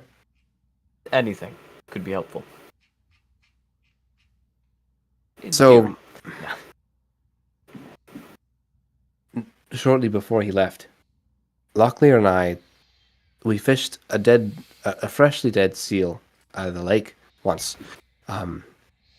Maybe a week or a couple days before he left. And it's not clear what killed it. And I don't think it's something that we normally do, but it's not good to have dead stuff floating around in the waters near your boats. You want to put the chum where you need to put the chum. Bait is important. And it's important when it's in the wrong spot, too. Anyways, I don't know why he was so obsessed with it, but he took it to Kendall. Kendall cut it open. And the creature had, and this is just what Locklear told me, the creature had swallowed a fish. We call them gleekers. Haven't seen one, but I know what they look like. I've heard stories. They puff up. They suck in water. They shoot it out. They get away fast.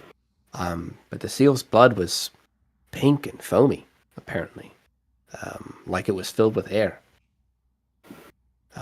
You ever stab somebody in the lung? And she just like. Anyways, don't. Yeah. And the blood gets all foamy and pink. It's wild. Never gets old. But based on the thrashing, it had a bit of it had bit the creature and ate it. And it looks like the creature tried to get away when it was inside the ale, and it somehow killed it. I don't know. It seems I didn't pay much mind, but Locklear seemed very interested, and something that it might help him fight big creatures like Droctodom if it ever came back. I don't know. I didn't really care much. I fight the threats on the land. Goblins come, I kill goblins. Orcs come, I kill goblins. Hobgoblins want to cut a bad deal with Neola. I kill And goblins. Calgully, I step in. Look, I get room and I get board to keep this place safe, and it's nice. It's easy work. Nobody really bothers us, but I don't do sea fighting. I could probably throw a harpoon pretty good, but never tried it. Don't need to. I got this. And she holds up her axe. I see. So you're needed at the town. These people are Shame. good enough.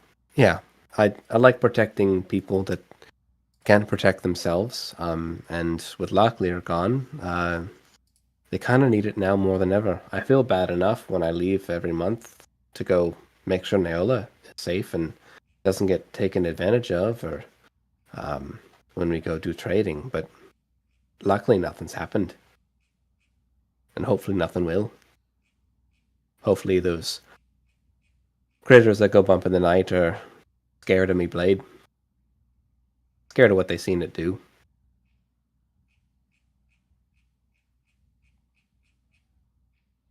Thank you. This has been insightful. Was there anything else that Locklear told you about his plans, where he planned to find Droctonum, lure it out? You said Chum?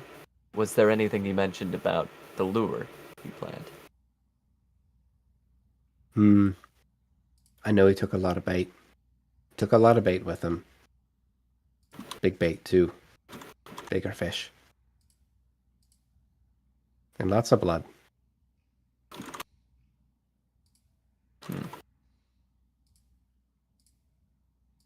Buckets of understand. bloody fish. I wish I knew more, but I don't. I just hope it's enough. I wish he was still here. It'd be nice to go on an adventure and see what else is out there. But I've got a good thing going here.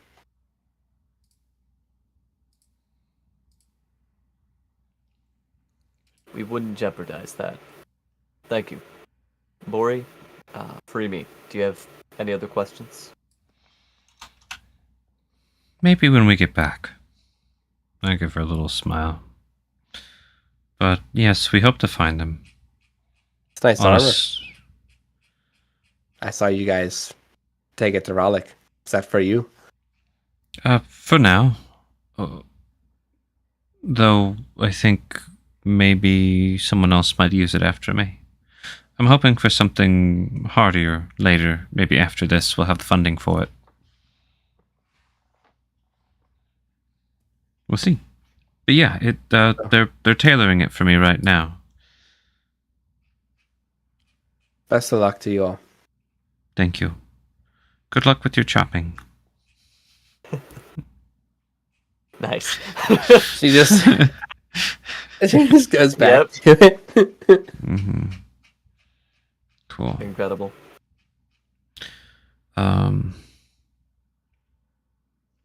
Yeah, I think it's just wrapping up our projects, loading up, and sailing off into the watery fate that we have, yeah? Or is there anything Cool. else we need to do in town? I think you've talked to everybody that you could have talked to, which I'm thankful for. Thanks for actually, thanks for talking to everybody. I think that's cool. I hope it wasn't like forced or anything, but No, it's cool. Everybody had a little tidbit, which was you nice. had an opportunity that you collected on all the folks that you could have talked to about this. So Heck yeah. We could probably get some fish bait and stuff like that from the around. fishmonger. Absolutely. Mm-hmm. We can Definitely gonna need some bait. there's always chum, and Mhm. fishy Yeah. bits. That's how I describe it, GM. We're looking for big chum. Big fishy chum. Big chum, Big bait, chum. big fish, lots of blood, buckets of bloody Insert. fish. plankton from SpongeBob.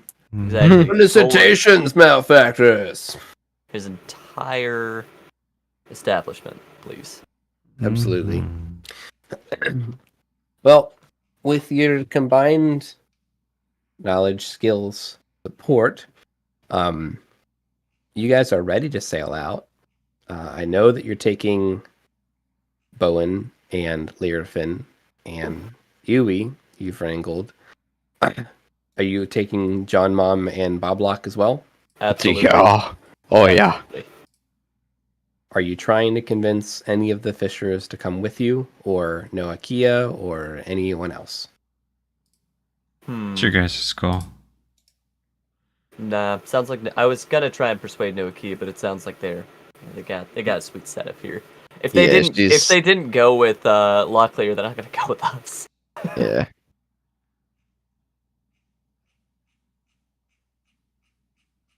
Cool beans. Cool. Excuse me. So how much supplies do we actually end up needing to get spears and ropes otherwise? We could always type that out between next session as well, timeline wise. We could be like, here's what we wanted, but how do you want to handle it, I'm GM? okay with that. I think that you guys are going to get what you either have been told that you'll need or what you think that you'll need. And between now and now and before that fight actually begins, I'm fine with you guys coming up with that list and me having viewed it and say, this doesn't exist, you can't get this, but you can have all this. Nice. Really what matters is what part of this adventure are you guys planning on doing first? Because if you're going to get the talent of Caprasuchus first, then by Learfin's account, we don't need to think about that stuff right away. Mm-hmm. True. I'd like to do that section. Out too, of for game, yeah, metaing a little bit. But we could also have that stuff on us now, in case whenever we do go to get the Caprasuchus, the Tarakta Nom shows up. That way we're not caught unprepared. Mm-hmm. It just only matters what TwoHands is saying is when we start tangling with this orca, if we do, then we need to have everything written down beforehand and solidified. No, Gotcha. like, oh, I wanted my grenade launcher. That's left it at home. Yeah. At a bare minimum, what I've gathered from you guys is you want harpoons, you want spears, you want rope, you want hollowed out spear shafts, and Oh yeah. spearheads like what's his face took. Locklear. Mhm. You have all of the incendiary material. We do. Yeah. Mhm. I hope you all know if we don't end up using all of these oil, Board plans on taking it with us. I mean, we could use it to. We could just, light lamps, and there's plenty of use for it. Turn But around and sell it somewhere. Like the other in thing, oil. depending on how the merfolk does with finding floaty fish, we might end up like just trying to buy some empty barrels for flotation, if you know what I mean. Yep, absolutely. That If, would have been suggested if yeah. you guys didn't suggest it. So Yeah. Trying to. Yeah, this is obviously player talk, trying to let you guys take most of the point for the whale hunt. But yeah, I think that's about what we should bring. So, but it sounds like as a party, you guys want to go and try and get this weapon from the bottom of the sea, correct? Yes. And do that before we tangle with La Orca. Yeah, my hope is that it'll be a big enough adventure to hit level 3. it see. could be. Yeah, yeah, especially there's- because there was an item down there that's, I guess, like made to kill this thing. So Yeah, some war machine weapon thingy. Um, Who knows? Maybe it's a massive trident, that like Aquaman style. what was Oh, God. that crazy dagger that like Dagobah, like from the Morrowind, like poke the god with? I can't Oh, remember. Marin's razor. Is no. something. But that's what Dagon. I'm hoping we'll find. Cool. So yeah, apparently, yeah, we'll go for that next. Why not? Let's do that. All right. I'm excited. Okay. Let's take you to the next map. Dagon. I'm also cool ending pretty soon. If you guys Mhm. are as well. Same. I think it's a good spot to stop for your second as soon as I get y'all placed. Scene transition. Yeah. Trying to fit everybody on this boat. Basically, I want you guys to like be able to see the boat before I just instantly crowd it with like 10 NPCs. Nice.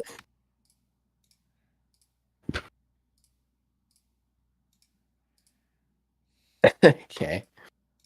All right. Dragging you over.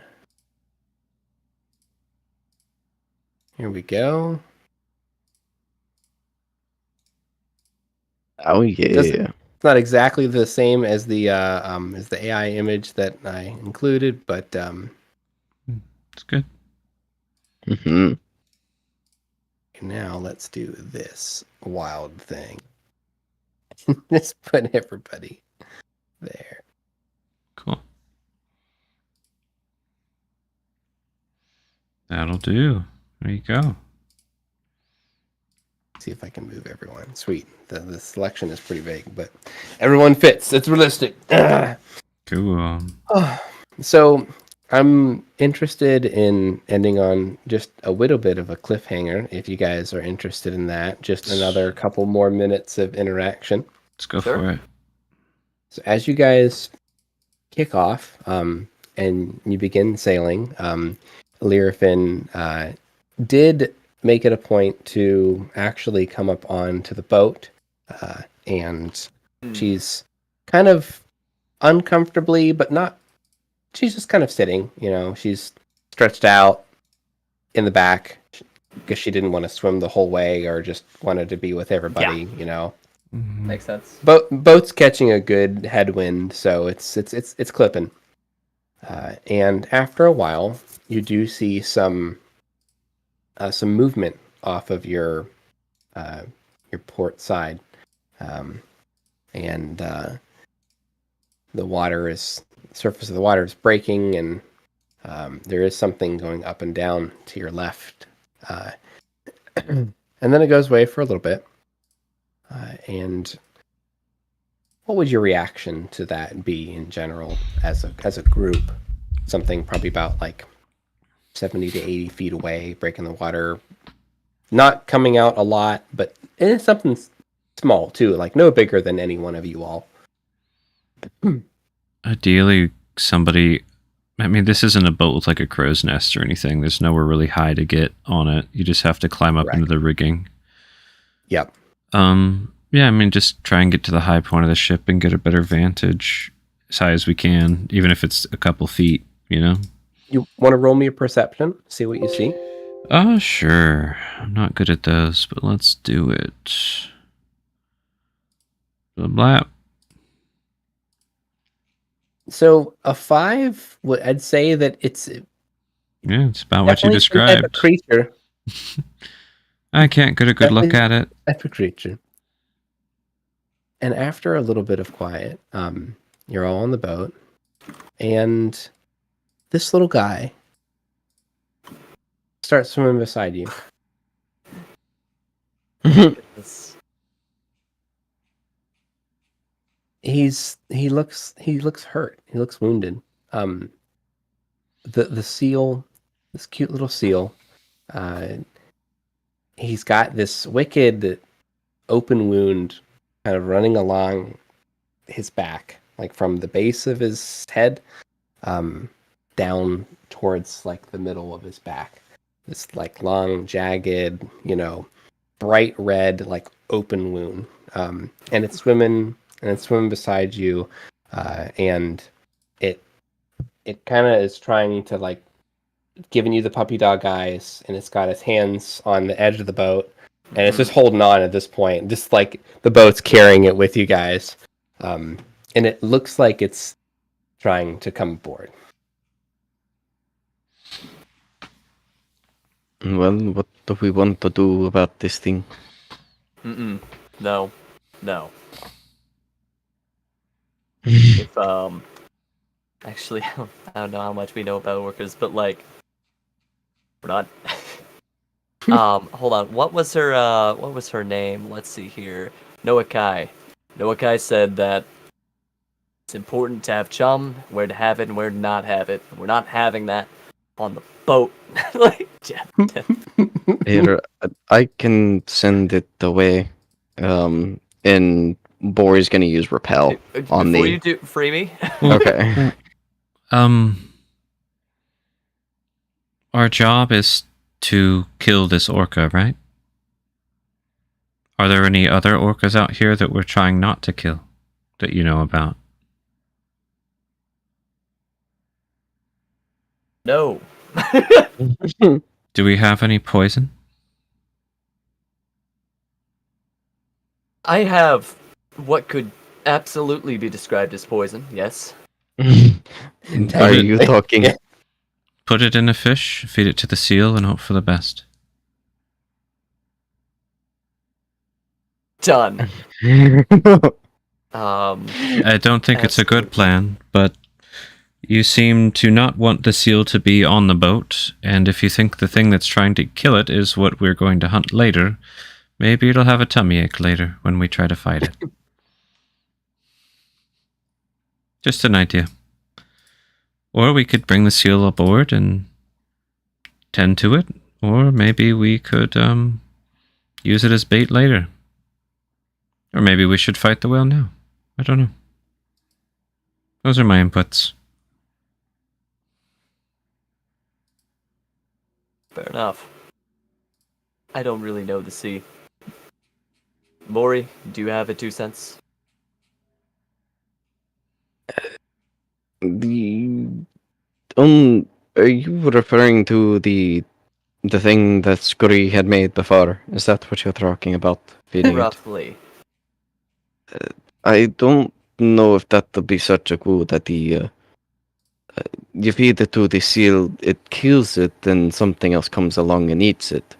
Well, what if that substance kills the other creature, but that creature is not what we're hunting, and that body continues to fester within these waters? That whatever it is you feed it will contaminate the water. So what I'm hearing is we need to make sure that our quarry is what eats this seal before we poison it. Duh. Okay. Come here, little Bad buddy. back Can somebody noises. help? Yeah, can somebody help me bring this on board? Bori's gonna use repel and he's gonna throw it up on board. Oh, okay. Sweet. I am not very good with medicine. So- Here we go. But I'll try. But yeah, Bori plans to use that to pull it onto the boat. Cool. On failed It save, feels move itself it up to being 30 feet. lifted up. It'll definitely choose to fail the saving throw. Okay. It kind of lands into the boat. The boat like shakes a little bit, because the boat's moving. And that bright red wound on its back is pretty visible at this point. And it was sad, but now the expression changes as the wound on its back opens up and a toothy maw with Fuck! Oh no! tentacles breaches open and began spiraling around with giant claw-like pokers on the end of these tentacles. Very John Carpenter-y. I wish you could see the full picture because it's pretty wild. And we will roll initiative and resume at the beginning of next session as the Bergamon seal has found its prey. Fuck. Why can't these waters just be normal? Should have gone with Freemy's gut. Freemy's gut was give that some poison and send it home. Let's go. Alrighty. Then Bori's like, but what about the wildlife? I already asked he's about dead. the wildlife. It's all good. Alrighty. Pretty incredible. Let's go ahead because this is going to be a pretty big initiative order. But let's go ahead and get it in. Fighting on a boat's going to be interesting because this is not a big boat. Mm-hmm. Do we want to roll initiative at the start of next session? We can do that, or yeah, we can open with initiative, or we can close with initiative. What do you want, Jim? That's a good question. Your call, You Jim. know What what? would you like? Let's open with initiative. That way, if I accidentally clear it or something, it won't be Okay. an issue. Sounds good. All right. Well, thanks everyone for tuning in for another riveting session of Rodinia. I was your host, TwoHands, and who was I playing with today? Hello, I go by Aludriea Luna. I was playing Anvizol, local talk person who is creating assistance vehicles for merfolk. Mm. Please Good. contribute to my donation. Donation fund. It'll be good. Cool beans. Hello, I'm Gats. I was playing Freemy the Siren Illrigger. Before we call it a night, of course, and do our shout-outs to our fiendish Patreon supporters. Thank you very much, Tajus Dragon and Himbo the Hobo, for your Patreon support to our streams. Very much appreciate it. And if you want to see stuff in the future, check the description below. There's a Google Doc with the calendar. If you want to see stuff in the past, go to our YouTube channel at Bane DnD. And there is probably a new campaign starting up next Thursday, which we'll be streaming. We'll see if that falls together or not. And that's all for me for tonight. And I'm Joe. I played Bori Theros, your resident psionicist. Thank you for joining us. Cool, folks. Tune in next Saturday, or in 2 Saturdays from now for the conclusion. And you can go ahead and stop the stream whenever. But Alrighty. what will the seal do to you all? The seal's about to get But Either A, fucked up, or just sent off